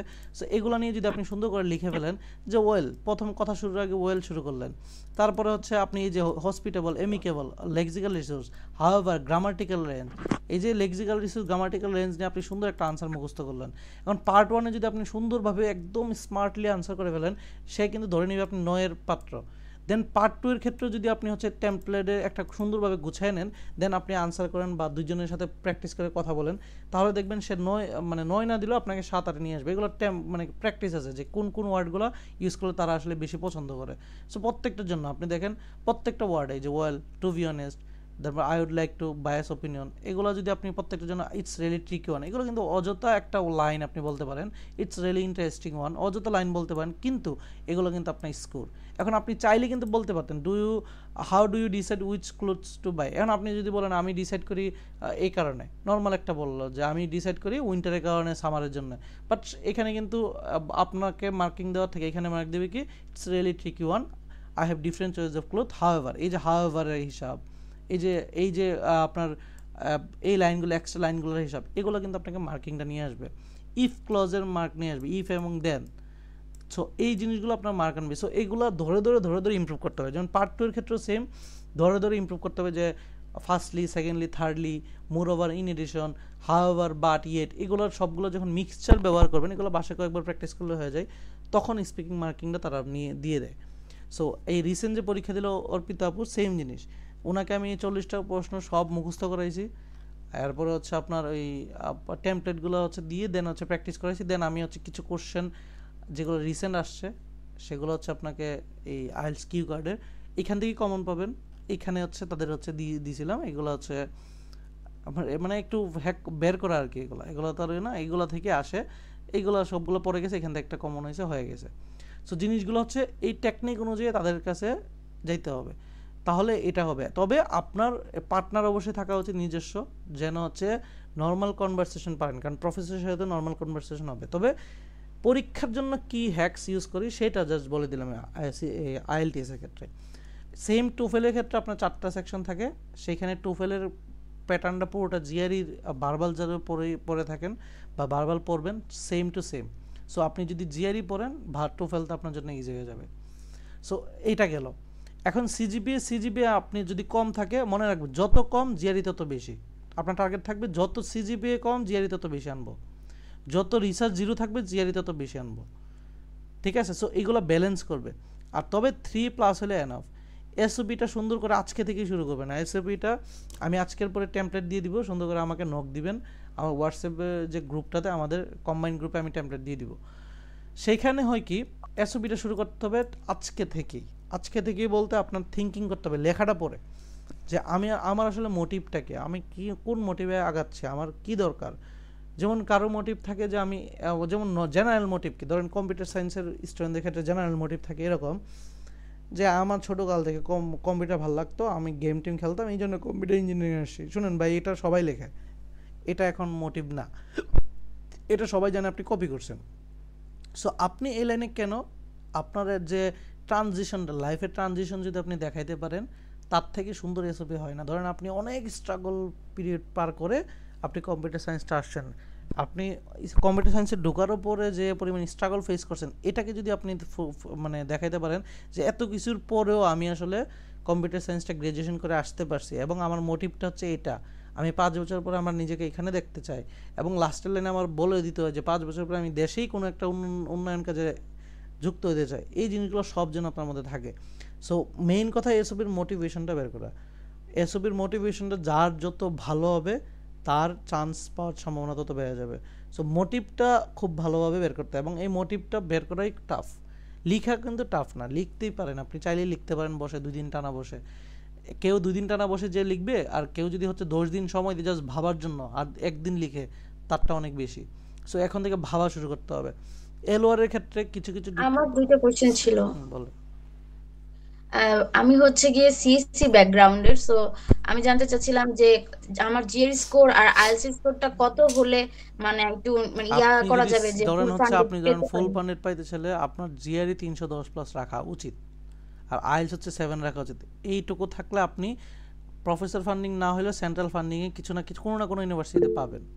কথা বুঝতে পারছি আপনাকে? জি কোনো না কোনো জায়গায় আপনি পাবেন যদি ধৈর্য ধরে অ্যাপ্লাই করতে থাকেন। তবে এইটুকু লাগবেই। আর এর নিচে হলে ধরেন 6.5 পেয়েছেন, তবে আইএলসে তখন জিআরইতে 315 প্লাস রাখেন। মানে এই কম্প্যাক্ট প্যাকেজটা রাখতে হবে আপনার। কথা বুঝছেন? জি, কিন্তু 6.5 পেলে কি ফুল ফান্ডেড পাওয়া ফুল যায়, ফান্ডেড মানে এই যে আশা করা সেন্ট্রাল যায়? অ্যাপ্লাই, মানে আমি বললাম কি মিনিমাম রাখতে পারেন। তবে ধরেন 6.5 পারেন, কিন্তু আপনার আবার এদিকে যে একটু বেশি পাইলেন, সেটা দিয়ে হচ্ছে প্রফেসরের সাথে কি করবেন, ডিল করবেন। এখন প্রফেসর ডিল করার জন্য 6.5 এনাফ, ঠিক আছে? জি 305 প্লাস হলো এনাফ প্রফেসর ডিলের জন্য। ফান্ডিং এর জন্য আরো বেশি অনেক কিছু লাগে। তবে আপনি ধরেন সেন্ট্রাল অ্যাপ্লাই করবেন, সেক্ষেত্রে 310 প্লাস এবং আইএলটিএস 7 রাখা উচিত। বুঝছেন? জি। আর আরেকটা কোশ্চেন ছিল যে অন্যান্য জায়গায় দেখছি যে অনেক টাইপের বই পড়ায়, like ETS, verbal reasoning, theory, big বুক এরকম, বাট আপনি দেখছি যে খুবই শর্টকাট, লাইক 2টা বই মেবি ফলো করেন, তো হ্যাঁ, মানে এটা এই দুটো এটা পার্থক্যটা হচ্ছে কি? পার্থক্যটা এবার বলি। আচ্ছা, আমরা এখানে একটা ব্যাপার আছে। আচ্ছা, আমার কোনো এক্স স্টুডেন্ট আছেন এখানে আজকে ক্লাসে পড়তেছেন আমার কাছে রিসেন্ট? কেউ নাই? জয়েন দেয় নাই? আছি ভাই। আচ্ছা, এই উত্তরটা আপনি দেন মহিউদ্দিন। মহি ভাই। ভাই মাত্র ঢুকছি, আবার এখান থেকে কি জিজ্ঞাসা করছিল আর একটু কোশ্চেন আপু আরেকবার। করেন তো আমাকে। মানে অন্যান্য জায়গায় দেখছি যে অনেক ধরনের, লাইক 4টা 3টা 5টা বই এরকম সাজেস্ট করে পড়ার জন্য, আচ্ছা, বুঝছি। ভাইয়া এখানে অনেক কম একটাই বই উত্তর, সাজেস্ট করে, এখানে তাহলে একটাই উত্তর পার্থক্যটা হচ্ছে কি? যে এখানে একটাই উত্তর হচ্ছে আপনার মনে করেন মানে মনে করেন পেট ভরার জন্য এক প্লেট বুফেতে গেলে অনেকগুলা খাবার থাকে, কিন্তু ভাত খাওয়ার জন্য যতটুকু দরকার, মানে পেটটা ভরার জন্য যতটুকু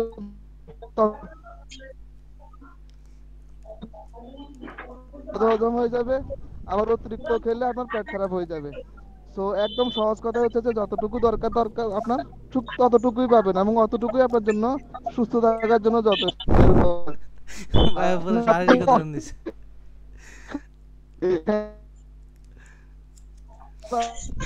আচ্ছা আচ্ছা ভাই, আপনার নেটওয়ার্ক অনেক বেশি ডিস্টার্ব করতেছে। আর কেউ আছেন যে মানে ক্লাসে? আর কেউ নেই ভাই, একটা নেটে ডিস্টার্ব করতেছে, আমি আপনার কথা বুঝতেছি না আসলে। আচ্ছা আচ্ছা, ঠিক আছে, আমি আবার ক্লিয়ার করি। শুনেন, জিআরইতে অনেক কিছু আছে। এখন আমি জাস্ট হচ্ছে দেখাই, ধরেন হচ্ছে আমার যদি জিআরই যদি আমার লাইফে জার্নির জন্য বিয়ে দেখেন, তো বুকের অভাব আছে? আমার নিজের কম্পিউটারে বুকের অভাব আছে? দেখেন, এই যে বিগ বুক, ইটিএস, অফিসিয়াল, কোয়ান্টিটিজম, ভার্বাল রিজনিং, জিমেট্রি রুল, অনেকে জিমেট্রি কোয়ান্টের 700 পড়ায় জিআরইর জন্য। তারপরে অনেক রিসোর্স, এখন নোবাব ম্যাথ বাইবেলও আছে, এগুলো শুনছি, রাইট আপু? জি আচ্ছা, বলেছি। এখন প্রশ্ন হচ্ছে আমি কি পড়ে? প্রশ্ন হচ্ছে যে জিআরইর জন্য অনেক রিসোর্স আছে। এখন মানুষ হচ্ছে এটা পড়াবে, এটা হচ্ছে ওদের অনেক বই। এখন জিআরই যখন এই বুকগুলা বেরিয়েছে, এই বুকগুলা যখন বেরিয়েছে, তখন জিআরই প্যাটার্ন কিরকম ছিল জানেন? না, ধারণা নেই। লঙ্গার জিআরই ছিল। লঙ্গার জিআরই ছিল। জিআরই কিন্তু প্যাটার্ন চেঞ্জ হয়ে গেছে 2023 সালে। তখন তারপরে কিন্তু জিআরই কোনো তারা ইটিএস কোনো নতুন কোনো বই বের করে নাই। এগুলা কি জানেন? এগুলা জাস্ট হচ্ছে কোশ্চেন, একটা বইয়ের মধ্যে একটা বা দুইটা কোশ্চেন থাকে, প্র্যাকটিস থাকে। ইটিএস দিয়ে দিছে যে আমার জিআরই পরীক্ষাটা এরকমভাবে হয়, তুমি একটু জানা নাও, একটা পরীক্ষা এখানে। এখন অনেকে কোর্স কমপ্লিট করে ফেলে কি জানেন? এখানে যে 4টা টেস্ট আছে এই বইটার মধ্যে, এই যে মিক্স টেস্ট, এই 4টা টেস্ট আপনাকে করাই দিয়ে কোর্স শেষ। ধরেন আপনি ভার্বাল এখান থেকে নিচে আছে, ধরেন আমি নিচে যে গেলাম, এখান থেকে 4টা টেস্ট করে আপনাকে যদি জাস্ট একটা পিডিএফ আকারে পড়ে বা একটা স্লাইডে পড়ে যদি আমি শেষ করে দিই, আপনার কাছে মনে হবে আমি এটা শেষ করাইছি, প্লাস হচ্ছে এইটা একটা, এখানে একটা টেস্ট, যে অফিসিয়াল বুক, এটাও একটা টেস্ট। এটা আমি ধরেন এইখান থেকে একটা বই পড়াই, এইখান থেকে পড়াইছি প্রশ্নগুলা, এটাও কিন্তু 4টা টেস্ট মাত্র, 4টা প্র্যাকটিস টেস্ট, যেটা ইটিএসে আসছে রিয়েল, রাইট? কথা কি বুঝতে পারছি? 4টা টেস্টের একটা বই, এখানে 4টা টেস্টের একটা বই, এরকম কয়েকটা বই পড়ায়। বিগ বুকটাও সেম আগের দিনের, মানে একদম নর্মাল যুগ বিয়োগ করা আসলে বই। যখন ইটিএস এর পরীক্ষাগুলো ছিল নর্মাল, মানে অল্প সহজ, মানে সহজ বলতে অনেক প্রশ্ন হইতো, 40টা প্রশ্ন হইতো, যেখানে আপনার মার্ক হইতো 40 মার্ক। এখন 27টা প্রশ্ন, মার্ক 40 মার্ক। ডিফিকাল্টি কি সেম থাকলো না বেড়ে গেল আপু? বেড়ে গেল। এখন বেড়ে যাওয়ার কারণে ওই যে এই বইগুলো বেরিয়েছে কিন্তু সেই 2000 সালে 12 আগে, সেই বইগুলো দিয়ে কি 2024 সালে 25 সালে আপনারা সেম প্যাটার্নের কি পাইতেছেন, নাকি আমরা ডিফারেন্স পাইতেছি? ভাই বলেন। আমি তো জানি তো 98 সালে বের হইছে। 98 সালে। এখন 98 সালের প্যাটার্ন সে জাস্ট বলে দিছিল আমার পরীক্ষার প্যাটার্ন আমার দেখতে এরকম, পরীক্ষাগুলো তুমি এভাবে দাও, সেইটার জন্য কিন্তু ওই বইগুলো দিছিল, নট হচ্ছে আপনাকে মানে বস হওয়ার জন্য। 4টা পরীক্ষা, বই থেকে 4টা পরীক্ষা দিয়ে কি আপনি বস হইতে পারবেন? প্রশ্ন আপনাদের কাছে প্রশ্ন, 4টা জাস্ট হচ্ছে আমি প্রশ্ন দিয়ে দিলাম, আমি ধরেন হচ্ছে কালকে আপনার পরীক্ষা সিটি, আমি জাস্ট 4টা প্রশ্ন দিয়ে বলছি যে এটা এইভাবে পরীক্ষার প্রশ্ন বানাবো। এখন আপনি কি আপনার যে প্রিসাইজ যে রিসোর্স এগুলো পড়তে হবে না? আমি কি বুঝাতে পারতেছি? এবং এই বইয়ের কোনো প্রশ্নর সাথে বর্তমানের প্রশ্ন কোনো মিল নাই, তবে হ্যাঁ স্ট্যান্ডার্ডাইজেশন বোঝার জন্য আসলে এই কোশ্চেনগুলো। সো এগুলো যদি নাও করেন কোনো ব্যাপার না, এগুলো অনেক আগের। এখন তাহলে জিআরির জন্য লাগবে কি?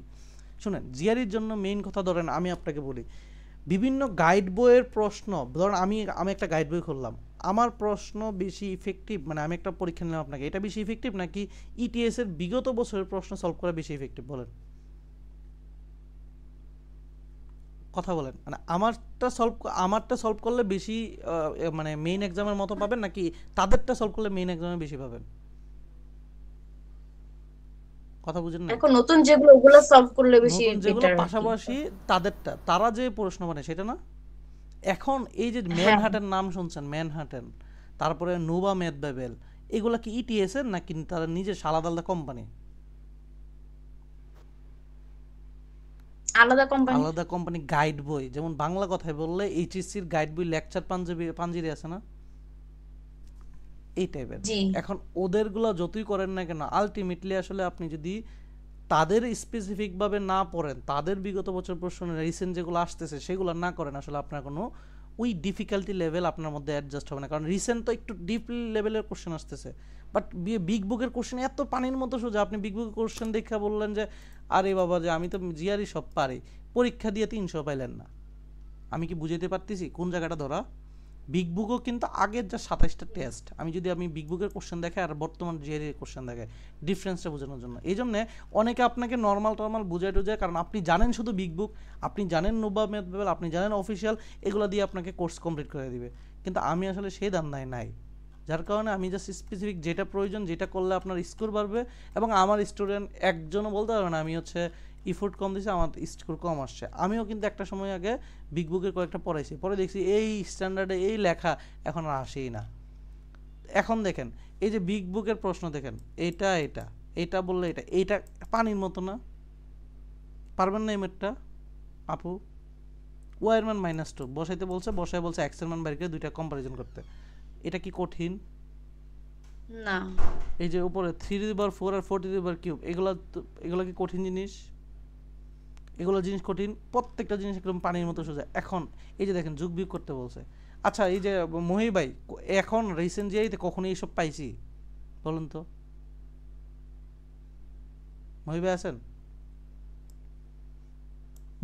জি ভাই এইসব কি আছে এখন? আমি বাসে তো। না এইসব কি আছে কিনা দেখেন না ভাইয়া, এখন না এইসব না যদি না কেউ ভাইয়া, এসে বসে এরকম তাহলে এরকম সলভ ম্যাথ আসেই না। এগুলো কি কোনো ইফেক্টিভ আছে বলেন? মানুষে এগুলো কিন্তু মানুষ না সলভ ভাইয়া, করেছে, এরকম করে কিছুই আসবে না। বলবে যে এটা। সো আপনি দেখেন এই যে জিআরই দেখেন, এই যে এই টাইপের প্রশ্ন কি আমরা এখন বর্তমানে পাই?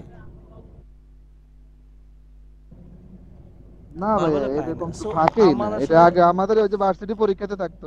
হ্যাঁ, আমি যদি আরো যাই আরো পরে ম্যাথটা, আমি জাস্ট আপুর কথাগুলো সবাইকে ক্লিয়ার করার জন্য দেখেন, আপু দেখেন প্রত্যেকটা পার্টে দেখেন এই নর্মাল যোগ বিয়োগের ম্যাথ, নর্মাল যোগ বিয়োগের ম্যাথ দিয়ে আসলে এখন আসে না। এখন যদি জিআরই কোশ্চেন যদি এখন বর্তমানে কীরকম আসে, আমি যদি একটা এক্সাক্ট জিআরই কোশ্চেন দেখাই যেটা বর্তমানে এক্সাক্ট আমার কাছে যেগুলো আমি হচ্ছে মক আকারে নেই সবাইকে, এগুলো যদি দেখাই সেইখানে আসলে কীরকম আসে সেই প্যাটার্নে আমি যাইতাম, একটু পরে যাইতাম।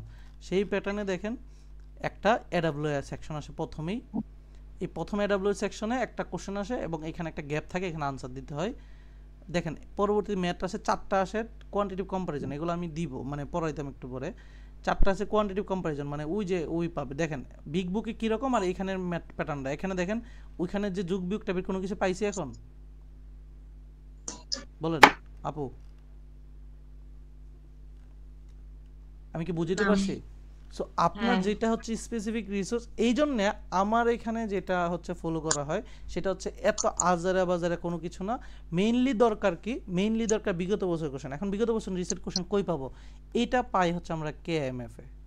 কেএমএফ কি? কেএমএফ আমার কিছু না, কেএমএফ একটা ওয়েবসাইট যারা চাইনিজরা কি করছে, তারা ওই হোম জিআরই দেয় চাইনিজে বিভিন্ন জিনিস, তারা সেগুলোকে হ্যাক করে বের করে কোনো রকমের ছবি টবি তুলে তারা নিজেদের দেশে পড়ায়। এই যে আপনি যদি করে কেএমএফ যদি সার্চ দেন তাদের একটা ওয়েবসাইট পাবেন, এই কোশ্চেনগুলো ইটিএস স্ট্যান্ডার্ডের সাথে যায় এবং ইটিএস এর কোশ্চেনই বিভিন্ন মিক্স আপ করে করে কোশ্চেনগুলো আর কি। সেই কোশ্চেনগুলো যদি আপনি সলভ করেন, আপনি রিসেন্ট যে আপনার মানে কি বলে আপনার যে কনফিডেন্টগুলো রিসেন্ট যে কী টাইপের ভাষা, এটা চাইনিজ ভাষা, আপনি যদি একটু ট্রান্সলেট করে নেন আপনি সেখানে পাবেন। এখন এইখানে আইসা তাদের ওয়েবসাইট আছে, এই যে এইখানের এই যে ম্যাথমেটিক্স আছে, ব্ল্যাঙ্ক আছে, সব আছে। আপনি যদি চান যে কারোটা পড়বেন না, আপনাকে আমি বলে দিব রিসোর্স সেইগুলোই পড়েন, কারো মেন্টরের কাছে যাইতে হবে না। এই যে এখানে ধরেন, এখানে গেলাম, ধরেন হচ্ছে ক্লিক করলাম,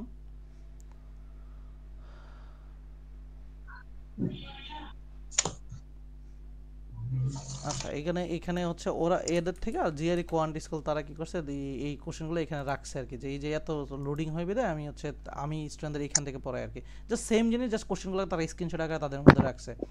সেম ধরেন আমি যদি এখানে যাই, এই জিনিসগুলো আপনাকে পারতে হবে, লজিকগুলো ধরে ধরে পারতে হবে। এখন আপনি মাথায় রাখতে হবে কোশ্চেন কিন্তু 27টা, আপনার 160 প্লাস পাইতে গেলে আপনার কিন্তু 22টা প্লাস এমনিতেই পাইতে হইতেছে। সো আপনার এক একটা ভুল মানে অনেক মার্ক ক্যারি করতেছে। আগে 40টা কোশ্চেনের মধ্যে আপনি যদি 30ও পাইতেন তাও 160 পাইতেন। লেভেল কিন্তু এই জায়গায় আপনার কিন্তু প্রত্যেকটা মার্ক এখন ক্যারি করতেছে প্রত্যেকটা কোশ্চেনের সাথে। এই জন্য এই লেভেল অফ কোশ্চেন করতে, এখন এগুলোই হচ্ছে রিয়েলের আগের কোশ্চেন, মানে বর্তমানে আসা কোশ্চেন। এখন যদি বলেন যে ভাই এগুলো যে আসছে তার প্রমাণ কি, ধরেন হচ্ছে আপনি কোনোটার একটা সার্চ দেন, ধরেন হচ্ছে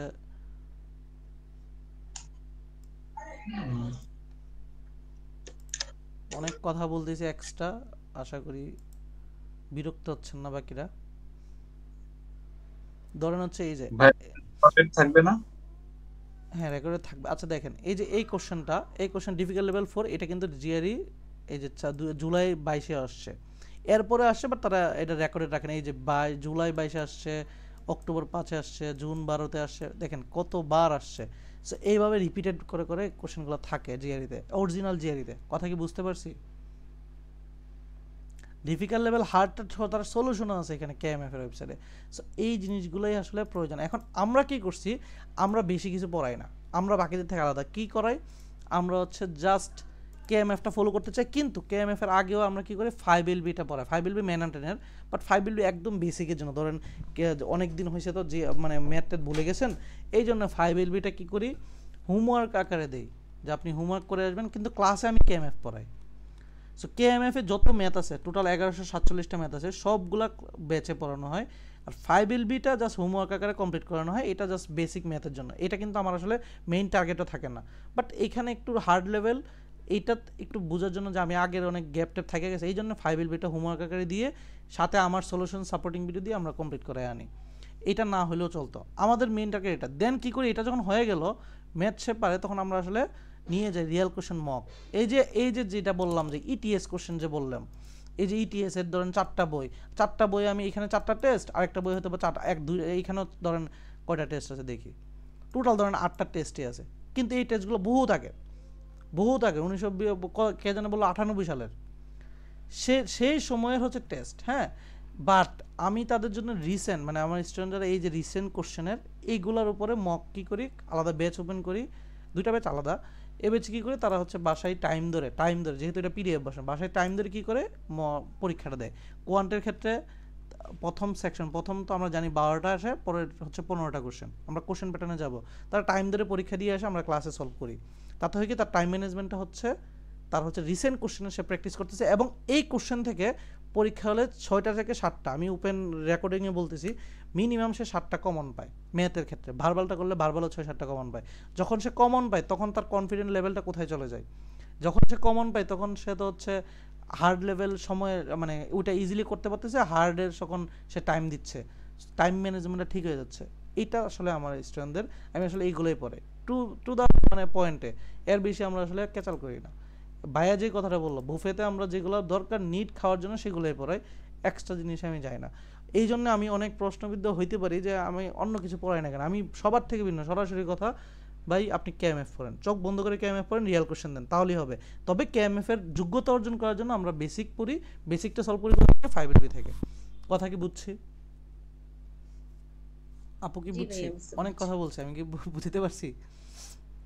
আচ্ছা, সো অনেকে অনেক রিসোর্স দিবে, এই রিসোর্সগুলো জাস্ট নামে। আপনি কেএমএফ না করলে কখনোই 315 প্লাস মানে মাথার মধ্যে আনতে পারবেন না। আপনি যদি শুধু 5LB এবং হচ্ছে ইটিএস এর বইগুলো পড়ে যান, আপনি ধরে রাখেন আপনি কোয়ান্টে মাত্র 150 থেকে 55 পাওয়ার যোগ্যতা নিয়ে গেছেন। আপনি কেএমএফ করলেই আপনার হচ্ছে ওই লেভেলটা আসবে, ডিফিকাল্ট লেভেলটা, যেখান থেকে আপনি বলতে পারবেন যে আমি 160 প্লাস ইজিলি পাবো। মক দিলে আসলে ভুলটা হয় না, টাইম ম্যানেজমেন্টটা হয় না, যেহেতু টাইমের মধ্যে প্র্যাকটিসটা হচ্ছে। কেএমএফ যখন প্র্যাকটিস করেন তখন আন টাইমে, ধরেন একটা ম্যাথ 2 মিনিট লাগলো, 3 মিনিট লাগলো, কিন্তু পরীক্ষা হলে কিন্তু 27টা ম্যাথ আনসার করতে হবে আপনার মাত্র 47 মিনিটে সামথিং। এই যে আমি এখানে যদি দেখি 27টা ম্যাথ, আবার প্রথম 12টার জন্য দেখেন, কোয়ান্টের প্রথম 12টা 21 মিনিট, পরে হচ্ছে 26 মিনিট, টোটাল 47 মিনিট আপনার আনসার করতে হবে 27টা। তার মানে এক একটা কিন্তু আপনি 1-1.5 মিনিট সময় পেতেছেন, বা 2 মিনিট। সো আপনার কিন্তু কোনো ম্যাথে কিন্তু এর বেশি সময় নিলে আপনার নিজের কপালে নিজে হচ্ছে মানে নষ্ট করা। সেই জন্যে এইখানে খুব বেশি পরিমাণ নজর দিতে হয়। আচ্ছা, এইটুকু পর্যন্ত যা বলছি সবাই ক্লিয়ার? রিসোর্স অনেক আছে, বাট আমি যে রিসোর্সগুলো বলছি এগুলো যদি ঠিকঠাকভাবে পড়েন, যেখানে জায়গায় পড়েন না কেন কাজে দিবে। আচ্ছা, আমি জিআরইটা বলি, এরপরে যদি কারো কোশ্চেন থাকে আমরা কোশ্চেন নিব, তারপর শেষ করবো, সমস্যা নেই। জিআরইতে আমরা আগেই বলছি একটা টাস্ক থাকে যেখানে 30 মিনিট সময় থাকে, যেখানে আপনি রাইটিং লিখবেন। এই কোশ্চেনগুলো অলরেডি ইটিএস থেকে প্রোভাইডেড, মানে এগুলো হচ্ছে নতুন কোনো কোশ্চেন না। আপনি সুন্দর করে যদি এখানে সার্চ দেন যে জিআরই এডব্লিউএ অথবা জিআরই ইস্যু টাস্ক লিখে সার্চ দিবেন, ঠিক আছে, ইস্যু এসে লিখে সার্চ দিবেন, দেখবেন ইটিএস এর ওয়েবসাইটেরই সুন্দর করে চলে আসবে, একটা পিডিএফ চলে আসবে। এই পিডিএফটাই ফুললি পড়তে হয়। এই পিডিএফে যতগুলো কোশ্চেন আছে এই কোশ্চেনগুলো অ্যানালাইসিস করা যায়। এই যে ইস্যু পুল, ইস্যু টপিক, এই যে এখানে ডাউনলোড করে আপনি যদি এইটার এখানে আচ্ছা ইমেল টিমেল দিয়ে ডাউনলোড করে নেবেন, এইখানে যেটা আছে জাস্ট এটাই হচ্ছে পড়বেন। এটা তাহলে এখানে কোনো নতুন কিছু নাই, এটা জাস্ট হচ্ছে আপনার অলরেডি প্রশ্ন আউট করে দেওয়া আছে। এটা গেল, এটা 30 মিনিট লিখতে হবে। সো এইখানেও কিন্তু মার্কিংয়ের ব্যাপার আছে, কারণ প্রফেসরেরও তো বুঝাইতে হবে। সো একটু ভালোভাবে গ্রামাটিক্যাল ভুল না করলে এটা মোটামুটি 3 চলে আসে। দেন দুইটা পার্ট, একটা হচ্ছে ভার্বাল আর একটা কোয়ান। ভার্বাল পার্টটাকে বলি আমরা ইংলিশ পার্ট, কোয়ানটাকে আমরা বলি হচ্ছে ম্যাথ পার্ট। কিন্তু আমরা ভাবি হচ্ছে ইংলিশ পারলেই চলবে, ম্যাথ যোগ বিয়োগ পারলেই চলবে না, এখানে রিজনিং একটা পার্ট আছে। রিজনিং মানে হচ্ছে চিন্তার দক্ষতা, মানে আপনি কত ভুল করেন, মানে কত ইজিলি থিঙ্কিং করতে পারেন, সেটা হচ্ছে রিজনিং। সো পরীক্ষা হলে কোনো সময় যদি ভার্বাল আসে প্রথম সেকশনে, পরের সেকশনে আসবে কোয়ান্ট, পরে ভার্বাল, আবার কোয়ান্ট। আর যদি প্রথমে কোয়ান্ট আসে তাহলে কোয়ান্ট ভার্বাল, কোয়ান্ট ভার্বাল, ঠিক আছে। সো ইংলিশে এইভাবে। তো প্রথম সেকশনে থাকে 12টা, এটা 12টা দেওয়ার পরে এটা আসবে 12টা, দেন এটা আসবে 15টা, এটা আসবে 15টা, ঠিক আছে। সো এই যে প্রথম 12টার জন্য ভার্বালের সময় নিতে হয় 18 মিনিট, এরপরে কোয়ান্টে 12টার জন্য নিতে হয় 21 মিনিট, তারপর ভার্বালের জন্য 23 মিনিট, 26 মিনিট, টোটাল হচ্ছে 1 ঘন্টা 58 মিনিট হচ্ছে আপনার সময়। এই সময় পরীক্ষা দিতে হবে। তো এক একটা সেকশন সময় যাওয়ার পর আরেকটা সেকশন অটো চলে যাবে। এইখানে মার্কিংটা বের হয়, অর্থাৎ আপনি প্রথম সেকশনে কত ভালো পারছেন সেটার উপরে ডিসিশন করে পরের সেকশনটা হার্ড হবে না কঠিন হবে সেটা আসবে। কথা বুঝতে পারছি? কোনো সময় প্রশ্ন সেট না, আপনি প্রথম সেকশনে ধরেন পাইলেন 11, পরের সেকশন আসবে একটু মিডিয়াম হার্ড, মিডিয়াম অথবা হার্ড। সো এইখানে যদি আপনি তখন ভালো পারেন তখন আপনার মার্কিংটা অটো 160 প্লাস 165 প্লাস চলে যাবে। আর প্রথম সেকশন ধরেন আমি জাস্ট উদাহরণ দিই, ধরেন কোয়ান্টে প্রথম সেকশন আপনি পাইছেন 11টা, পরের সেকশনে পাইছেন হচ্ছে 15টা থেকে ধরেন হচ্ছে আপনি 10টা, টোটাল হলে 21, কিন্তু আপনি পাইলেন হচ্ছে 162। আর কোয়ান্টে প্রথম সেকশনে পাইলেন হচ্ছে 6টা, পরের সেকশনে হচ্ছে ধরেন কোয়ান্টে পাইলেন হচ্ছে 14টা না 15টা, তাহলে আলটিমেটলি হলো 21। এখন কিন্তু পাবেন মাত্র 150। দেখেন দুই জায়গাতে 21টা হয়ে যায়, বাট 50 হয়ে যায়। পরের সেকশন 15ই পাইছেন, তাও কিন্তু স্কোর ভালো না। কেন?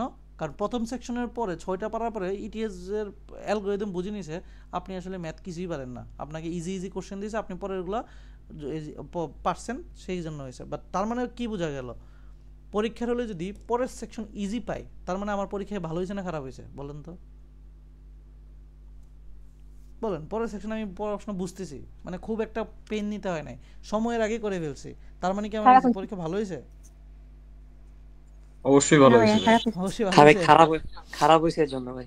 হ্যাঁ, পরের সেকশন যদি দেখেন আপনার অনেক ইজি, যেখানে আপনি ইজিলি পারতেছেন, তখন বুঝে নেবেন যে আপনার পরীক্ষা আসলে জাতের হয় নাই, প্রথম সেকশন ভালো হয় নাই। সো এটা, সো এই যে রেঞ্জিং হচ্ছে এরকম, যেখানে 260 মার্ক আপনাকে অটো দিয়ে দিবে, আপনার হিসাবটা হচ্ছে 80 মার্কের আসলে। এই যে ওই আপনার এডাব্লিউ ভার্বালে 40, কোয়ান্টে 40, এখানে আসলে হিসাবটা হয়। ঠিক আছে, 260 এমনিই পাবেন আপনি, যেহেতু 26,000-27,000 টাকা দিয়ে ভর্তি হয়েছেন, মানে অ্যাডমিশন নিয়েছেন পরীক্ষা দেওয়ার জন্য, এই জন্য তারা 260 এমনি দিয়ে রাখে, এটা আসলে কিছু না। এখন মার্কিংটা দেখেন কেউ প্রথম সেকশনে কোয়ান্টে ধরেন প্রথম সেকশন 6টা পেল, আর পরের সেকশনে 15টা, সে আলটিমেটলি কিন্তু সর্বোচ্চ পাইলে 157 পাবে, যদি ইজি মিডিয়ামগুলো ভালো না করে, ভুল করে। আর সে প্রথম সেকশনে 11টা, পরের সেকশনে ধরেন হচ্ছে 10টা, সে ওটু কিন্তু এখানে বাড়া যাচ্ছে। সো ধরেন আমি হচ্ছে প্রথম সেকশনে সে একটা পারলো, মানে জাস্ট সব পারলো, পরের সেকশনে একটা পারলো না, তাও কিন্তু 150 পাইতেছে। সো প্রথম সেকশনের উপর ডিপেন্ড করে মার্কিংটা যায়, এটা হচ্ছে একটা অ্যাভারেজ মার্ক। বাট এর থেকে বাড়ে কখন, যখন আপনি হার্ডগুলা ভালো পারবেন আর ইজিগুলা ভুল না করবেন, তখন পয়েন্ট বাড়ে। এটা কিন্তু মার্কিং না, পয়েন্ট। ইটিএসে কোশ্চেনগুলো 5টা লেভেলের, 1 থেকে 5, একদম এই 5 লেভেলের কোশ্চেন আপনি যখন প্রথম সেখানে ভালো পারবেন, তখন 5 লেভেলের কোশ্চেন 2 থেকে 3টা আপনি ফেস করবেন। এই 5 লেভেলের কোশ্চেনটাকে আমরা আমাদের ভাষায় বলি পাজেল ম্যাথ, অর্থাৎ অনেক বেশি পরিমাণ চিন্তা ভাবনার বা কঠিন। এই ম্যাথগুলো 3 থেকে 4 মিনিট লাগে। তবে সৌভাগ্যের বিষয় হচ্ছে কেএমএফ এর পাজেল এবং রিয়েল কোশ্চেনের পাজেলগুলো, রিয়েল কোশ্চেন বলতে ওই মকের, আমার কাছে যে 60টা মক আছে, এগুলো করলে এই পাজেলগুলো কমন চলে আসে, যার কারণে এর যে সময়টা লাগতো 3টা করতে 9 মিনিট, এই 9 মিনিটে সে আন্দাজে মুখস্থ করে দিয়ে দিতে পারে। এই জায়গাটা আসলে তাকে সেভ করে। সো ভার্বালের ক্ষেত্রে সেম। দেখেন ভার্বালে অনেকে ভাবে যে আমরা 150 পাওয়া খুব কঠিন, শুনেন ভার্বালে 150 পাওয়া আরও বেশি সহজ। যেমন আপনি যদি প্রথম সেকশনে জাস্ট 7টা, পরের সেকশনে জাস্ট হচ্ছে ধরেন হচ্ছে 4টা পারলেন, টোটাল 11টা পারলেই কিন্তু 150 হয়ে গেছে। সো এই 11টা মানে 27-এর মধ্যে 11, আপনি চিন্তা করেন যে আপনার কয়টা আসলে কারেক্ট করা উচিত, জাস্ট 11টা। আপনি 50%-এর থেকে কম কারেকশন করতে পারলে 11টা। এখন আপনার টার্গেট হওয়া উচিত আপনার আগে 150 কারেক্ট করা। এই জন্য আমরা কী করি, আমাদের প্যাটার্নে কিন্তু বাকিদের মতো না, আমরা কী করি প্রিমিয়াম। শুনেন, আমার রিসোর্স নিয়ে কেউ যদি অভিযোগ জানায় বা কেউ যদি সন্দেহ প্রবণ থাকে, তাহলে এই রিসোর্স পড়ার দরকার নেই। কিন্তু আমার রিসোর্স নিয়ে যদি মনে হয় যে বিশ্বাসযোগ্য, তাহলে মনে রাখবেন কোয়ান্টের ক্ষেত্রে রিসোর্স একটাই, সেটা হচ্ছে 5LB পড়বেন, কেএমএফ সলভ করবেন, রিয়াল কোশ্চেনে মকগুলো দিয়ে যাবেন। আর যতই ভোগ না কেন কী বলে আপনাকে নুবা টোবা এই সেই কিচ্ছু দরকার নেই। আপনি এখানেই 170 পাওয়া স্টুডেন্টরা আছে, গতকাল কি পাইলো, এটার ভিডিও আমরা গত পরশু দিনই পাবেন, সামনের পরশু দিন আপনারা হয়তো বা পেজে দেখবেন 170 পাইছে। এইগুলোই করি, এক্সট্রা ব্রেন না। ভার্বালের ক্ষেত্রে বেসিক বুঝার ট্রাই করবেন কেমনে সলভ করে। ম্যান্ডেটরি হচ্ছে ভার্বালের কোশ্চেন প্যাটার্নটা হচ্ছে একটা হচ্ছে ভার্বালে হচ্ছে আসে হচ্ছে টিসি বা টেক্সট কমপ্লিশন, এখানে হচ্ছে 3টা ব্ল্যাঙ্ক, 1 ব্ল্যাঙ্ক, 2 ব্ল্যাঙ্ক, 3 ব্ল্যাঙ্ক, এবং হচ্ছে এসি হচ্ছে কি একসাথে 2টা করে আনসার হয়। তো এইটা আমরা কি করি, টার্গেট করি এসি কোশ্চেন টোটাল আসে 7টা, টোটাল 7টা আসে। আর আমাদের কাছে একটা প্রিমিয়াম শিট আছে, এসি শিট, পেয়ার শিট। এটা যদি মুখস্থ করে পরীক্ষা হলে এই পেয়ার থেকেই কমন পায়। কার সাথে কে পেয়ার হবে, এই পেয়ারগুলো ওই শিট থেকে কমন পায়। তার মানে এই 7টা যদি আমি টার্গেট করতে পারি, আর মাত্র 4টা লাগে, 4টা তো আমি হচ্ছে বাকিগুলো থেকে আন্দাজি দিলেও 4টা হয়ে যায়। তবে আমরা তো টিসি পড়ি, আরসি পড়ি, সেখানে 4টা হয়, এই জন্য আসলে 150 তারা ইজিলি পায়। সো এই জন্য রিসোর্স কিন্তু বেশি না, আপনি জাস্ট ওই ভার্বালের ক্ষেত্রে কেএমএফ, কোয়ান্টের ক্ষেত্রে কেএমএফ, ভার্বালের ক্ষেত্রে রিয়েল কোশ্চেন, কোয়ান্টের ক্ষেত্রে রিয়েল কোশ্চেন, এক্সট্রা ভার্বালের ক্ষেত্রে এসিপিআরটা পড়তে হয়। সো দেখেন এখানে কি পড়তে হয়, আপনি রিয়েল কোশ্চেন ইটিএস এর বুকগুলো থেকে হচ্ছে বেসিকটা বুঝবেন, রিয়েল কোশ্চেন মক দিবেন, কেএমএফ করবেন। এডব্লিউ এর ক্ষেত্রে আপনি যেহেতু কোশ্চেন অ্যাভেলেবল, আপনি নিজের একটা টেমপ্লেট বানাবেন, টেমপ্লেটের মধ্যে এডব্লিউটা বসাই দিবেন। ভোকাবুলারির ক্ষেত্রে গ্র্যাগমেটের যে ওয়েবসাইটের যে তাদের 960টা ভোকাবুলারি আছে, এগুলো এখন অনলাইনে অ্যাভেলেবল। আপনি চাইলেই হচ্ছে গ্র্যাগমেট ধরেন হচ্ছে ভোকাবুলারি লিখে সার্চ দেন, অনেক মানে ইজিলি আপনার কাছে চলে আসবে। আপনি নর্মালি যে কোনো জায়গায় সার্চ দেন, কুইলজেটে সার্চ দেন, O2 আমি আপনাদের রিসোর্সগুলো কিন্তু দিয়ে দিছি অলরেডি। এই যে এইখানে গ্র্যাগমেটের লিস্ট, এই যে এগুলো জাস্ট 900 ওয়ার্ড আপনি যদি সিনোনিম সহ পড়ে ফেলেন তাহলে হবে। এটা টিসির জন্য। সো আরও ডিটেল জানতে গেলে আমার হচ্ছে জিআরই ক্লাসের যে ওরিয়েন্টেশন ক্লাসটা হয় সেটা আমি হচ্ছে আপনাদের দিয়ে দিব। সেখানে বুঝে যাবেন যে এই কোশ্চেন প্যাটার্নটা কীভাবে আসলে কোশ্চেন আমি অলরেডি দিই আপনাদের, জাস্ট এটা বোঝার জন্য যারা আছেন আমি এখানে এখনই দিচ্ছি। মানে যেহেতু অত ডিটেলস আমি বলতে পারছি না সময়ের অভাবে। ভাই আমার একটা কোশ্চেন ছিল। বলেন। আইএলটিএস রাইটিং এ 6 পাওয়ার পরে সে ধরেন জিআরই রাইটিং এ কত পাইতে পারে? আইএলটিএস রাইটিং এ 6 পেলে জিআরই রাইটিং 2.5। আচ্ছা, এই যে এই ক্লাসটা ওরিয়েন্টেশন ক্লাস, এই দুইটা ক্লাস আমি জাস্ট লিংকটা দিয়ে দিই আপনাদের সবার জন্য, যারা হচ্ছে এই যে আজকে ক্লাসে আসেন কষ্ট করে। আমি তো ডিটেলস বলতে পারছি না, এই জন্য এই যে এইখানের মেসেজ অপশনে আপনি সুন্দর করে এই ক্লাসের লিঙ্কটা পাবেন। সব একটু কষ্ট করে নিয়ে নেন। এগুলো হচ্ছে এখানে ডিটেলস আছে, পুরো details GRE, what is GRE, পুরো জিআরই পোর্শন প্যাটার্ন সহ, মানে কি টাইপের প্যাটার্ন আসে, কোনটা কি। এখানে সবাই কি পাইছেন, দেখতেছেন? সবাই কি পাইছেন এইটুকু বলেন শুধু। জি পাইছি। ওকে, তাহলে এইটা হচ্ছে এখান থেকে পড়বেন। তাহলে হচ্ছে এগুলো রিসোর্স, এগুলোই বাইরে যেটা বলুক না কেন আপনি শুধু আমার উপর ভরসা রাখেন, এটা করেন। তাছাড়া আমার ইউটিউব চ্যানেলে প্রচুর ক্লাস আছে, এগুলো দেখতে পারেন। তবে অনলাইনে আরও মানুষের ক্লাস আছে, সেটাও দেখতে পারেন।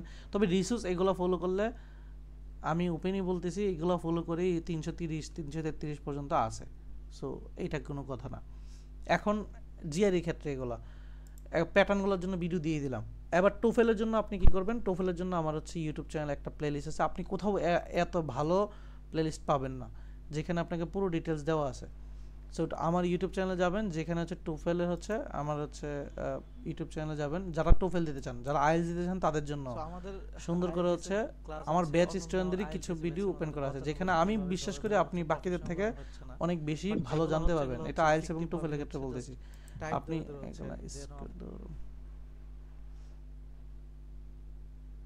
একটু যাচ্ছে, ওয়েট।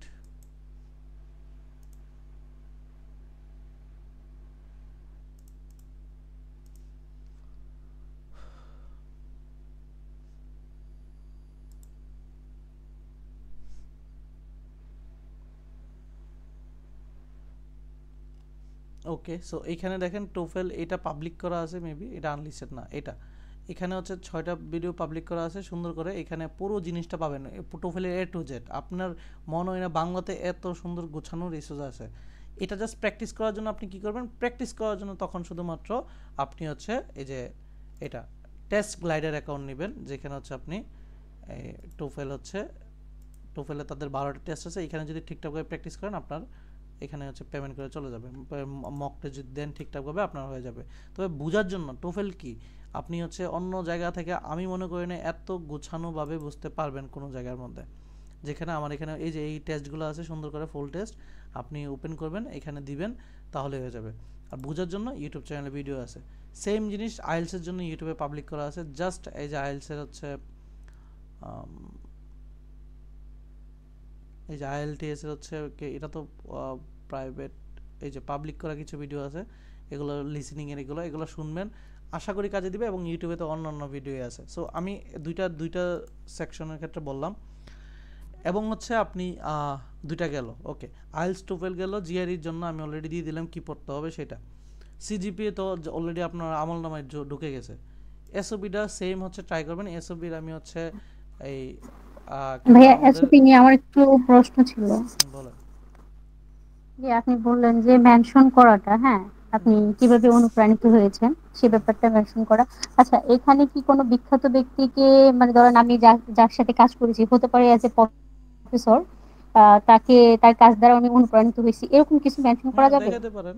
হ্যাঁ অবশ্যই, মানে আপনি কেন অনুপ্রাণিত হয়েছে এটা রিয়েলিস্টিক হতে হবে, ঠিক আছে? রিয়েলিস্টিক এবং হচ্ছে গোছানো। তবে যত যত বেশি লাইফের আপস এন্ড ডাউনগুলো শো করতে পারেন। যেমন আমি অনেস্টলি বলি, আমার লাইফে হচ্ছে ট্র্যাজেডি ছিল কি, আমি একটা সময় পরে মানে মাদ্রাসা লাইনে পড়াশোনা করতে হয়েছে, মানে হয়েছে। এখন ওইখান থেকে আমি যখন সুইচ করছি ছোটোকালেই, তখন আমি কিন্তু ইংলিশ থেকে বলেন, ম্যাথ থেকে বলেন, কিছুই আমার খুব একটা স্ট্রং না, পারিই না।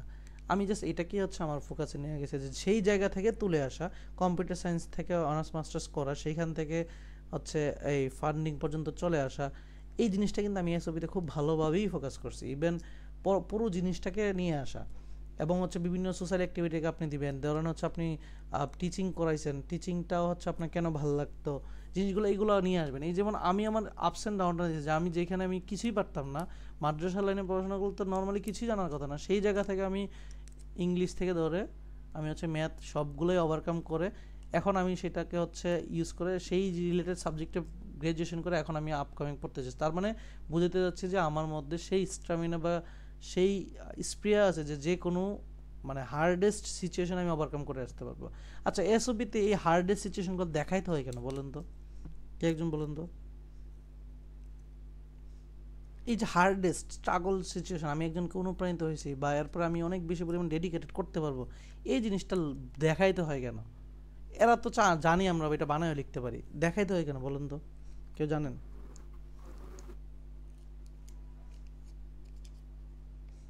এটা কেউ বলতে পারবেন? মানে আমরা কেন এসবিতে এই জিনিসগুলো দেখাই, আসলে লিখি কেন, যে আমি যে কোনো সিচুয়েশনে, আপনার যে কোনো হার্ডেস্ট সিচুয়েশনে বেরিয়ে আসতে পারবো?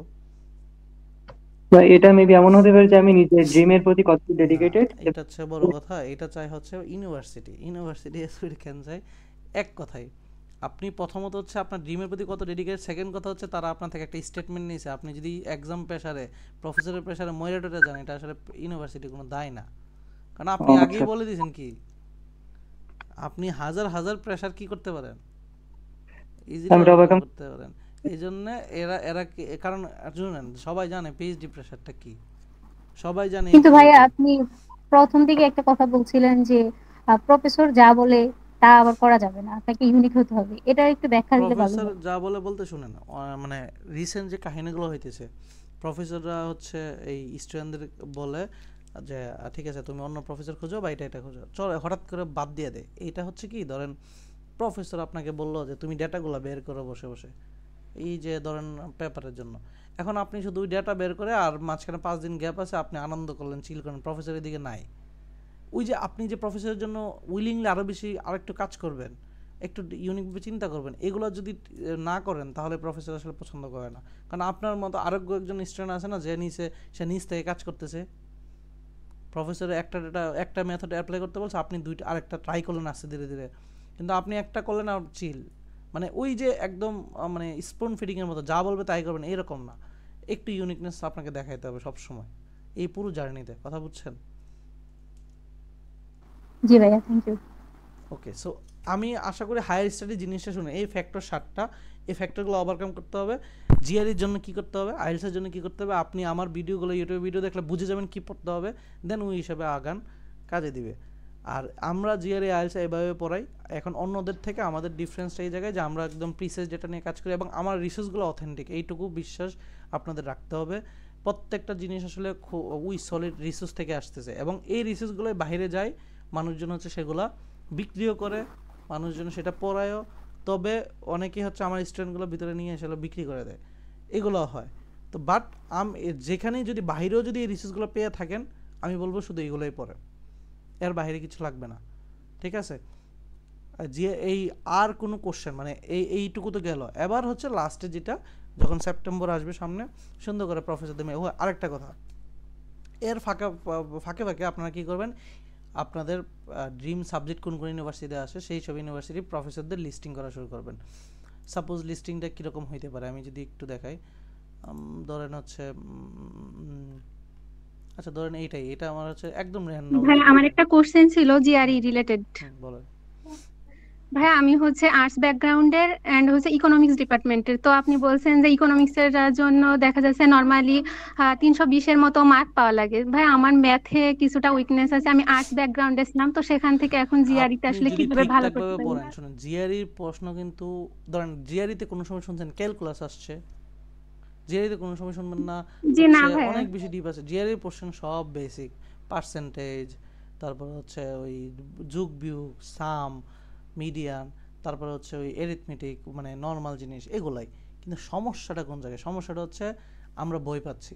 আলটিমেটলি জিআরই জিনিসটা হচ্ছে বই ছাড়া যদি আপনি প্র্যাকটিস করেন টানা 3 থেকে 4 মাস এবং সময় মতো ওই যে মকগুলো যদি টাইম দিয়ে দেন, একদম জিরো থেকে আপনি 310 প্লাস 320 প্লাস পাবেন, আমি গ্যারান্টি দিচ্ছি। বাট যেটা হচ্ছে আপনার বইটা ধরে ফেলতে, জিআরইতে কিন্তু কঠিন কিছু নাই, আপনার ক্যালকুলাস নাই। আপনার ধরেন ফাংশন যদি চিন্তা করেন, ফাংশনের নর্মাল এফ অফ এক্স একটা ইকুয়েশন থাকবে, এক্সের জায়গায় অন্য কিছু বসাই দিলে যেটা আসবে এটাই আসে।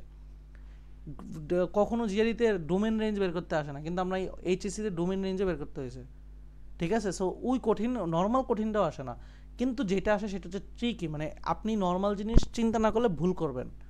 ইজি জিনিসই কর্নার কেসগুলো চিন্তা না করলে আনসারটা ভুল হবে। এই কর্নার কেসগুলো চিন্তা করতে পারেন কিনা, ধরেন এক্সের একটা ভ্যালু বললো, এক্স ইজ ইকুয়াল, যেমন এটা আমি জাস্ট সাপোজ বলতেছি, ধরেন একটা সমীকরণ বললো দুইটা কোয়ান্টিটি এ কোয়ান্টিটি বি, এই পাশে ধরেন আছে ওয়াই, এই পাশে আছে এক্স, আর এখানে বললো যে এক্স ইজ ধরেন X equal to Y plus 2, অথবা এখানে আমি ধরলাম হচ্ছে এটা ওয়াই না দিয়ে এখানে দিলাম 3।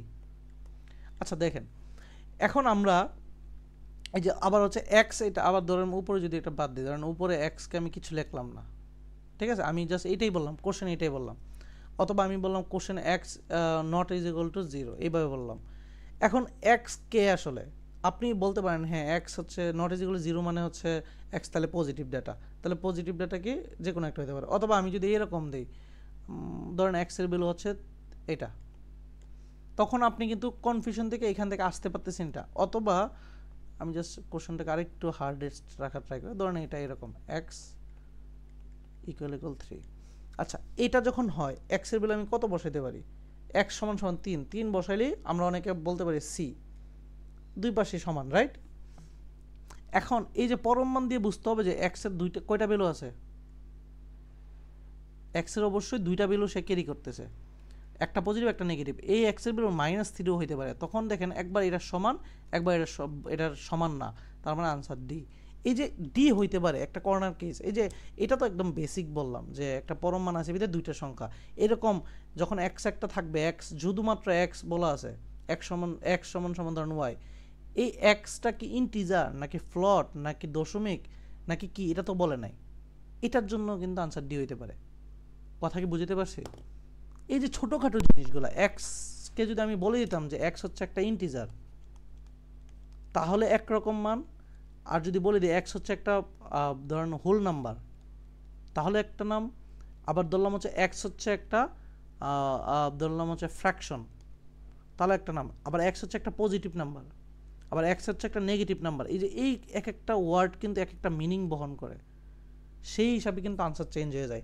এই যে বেসিক কিন্তু সেম, যোগ বিয়োগ সেম, কিন্তু আনসার চেঞ্জ হয়ে গেছে কিন্তু এই ওয়ার্ডগুলো দিয়ে। এই জন্য এগুলো জানেন কিনা, এগুলো কিন্তু আপনি যারা ম্যাথে ধরেন এক্সপার্ট, ম্যাথমেটিক্সে পড়ছে, সেও কিন্তু আপনার লেভেলেরই, জিআরইতে যখন আসে তার লেভেলও কিন্তু সেম, আপনি সে এই কর্নার কেসগুলো তার বের করতে হয়। হ্যাঁ সে হয়তো বা এখন আপনার সাথে বসলে 155 নোটও পাবে, কিন্তু 155 থেকে 160 কিন্তু সেও যেতে পারবে না, আপনিও যেতে পারবেন না, তাকে সেম পরিমাণ ইফোর্ট দিয়ে আপনার 160 যেতে হবে। কথা কি বুঝতে পারছি আপনাকে? জি ভাইয়া। ভাইয়া আরেকটা কোশ্চেন ছিল। বলেন। ভাইয়া হচ্ছে আমার পেপার নাই, আপনার হচ্ছে সিজি আইএলটিএস আর জিআরই, এটা দিয়ে আমি আসলে ফান্ডিং কেমন পেতে পারি? পাই তো, কয়জনের পেপার আছে বাংলাদেশে? আর বাংলাদেশের পেপারগুলো আমার কি পেপার করে? আপনাকে মেইনলি হচ্ছে দেখাইতে হবে জিআরইতে একটু ভালো স্কোর করেন, তাহলে বাকিটা হচ্ছে ইয়ের উপরে, ইফোর্টের উপরে, এসওপি টেসওপি সবগুলো মিলিয়ে। কারণ আমি আগেই তো বললাম শুধু পেপার আসছে, কিন্তু আপনি আইএলটিএসে ভালো করে প্রফেসরের সাথে কথা বলতে পারেন না, আপনার পেপার আছে 20টা, আপনার লাভ আছে? প্রফেসরের সাথে কথাই বলতে পারেন না, লাভ আছে কি? সো আমি আবার বলতেছি পুরোটা একটা প্যাকেজ, রাইট? কথা কি বুঝছেন? জি ভাইয়া, জি। প্যাকেজটাকে কমপ্লিট করেন। ভাই একটা জিনিস জানতে চাচ্ছি, বলেন। সাইবার সিকিউরিটিতে যদি মাস্টার্স করতে চাই ফান্ডিং পাওয়া কি পসিবল? অবশ্যই, আমি নিজেই তো সাইবার সিকিউরিটি। আপনি সুন্দর করে মাস্টার্সে কি দেয়? মাস্টার্সে দেয় শুনেন, মাস্টার্সেও দেয়, ইয়েতে দেয়। এখন আপনি দুইটা দিয়ে ট্রাই করবেন। শুনেন, আমি আপনাকে একটা জিনিস ক্লিয়ার কাট বলি।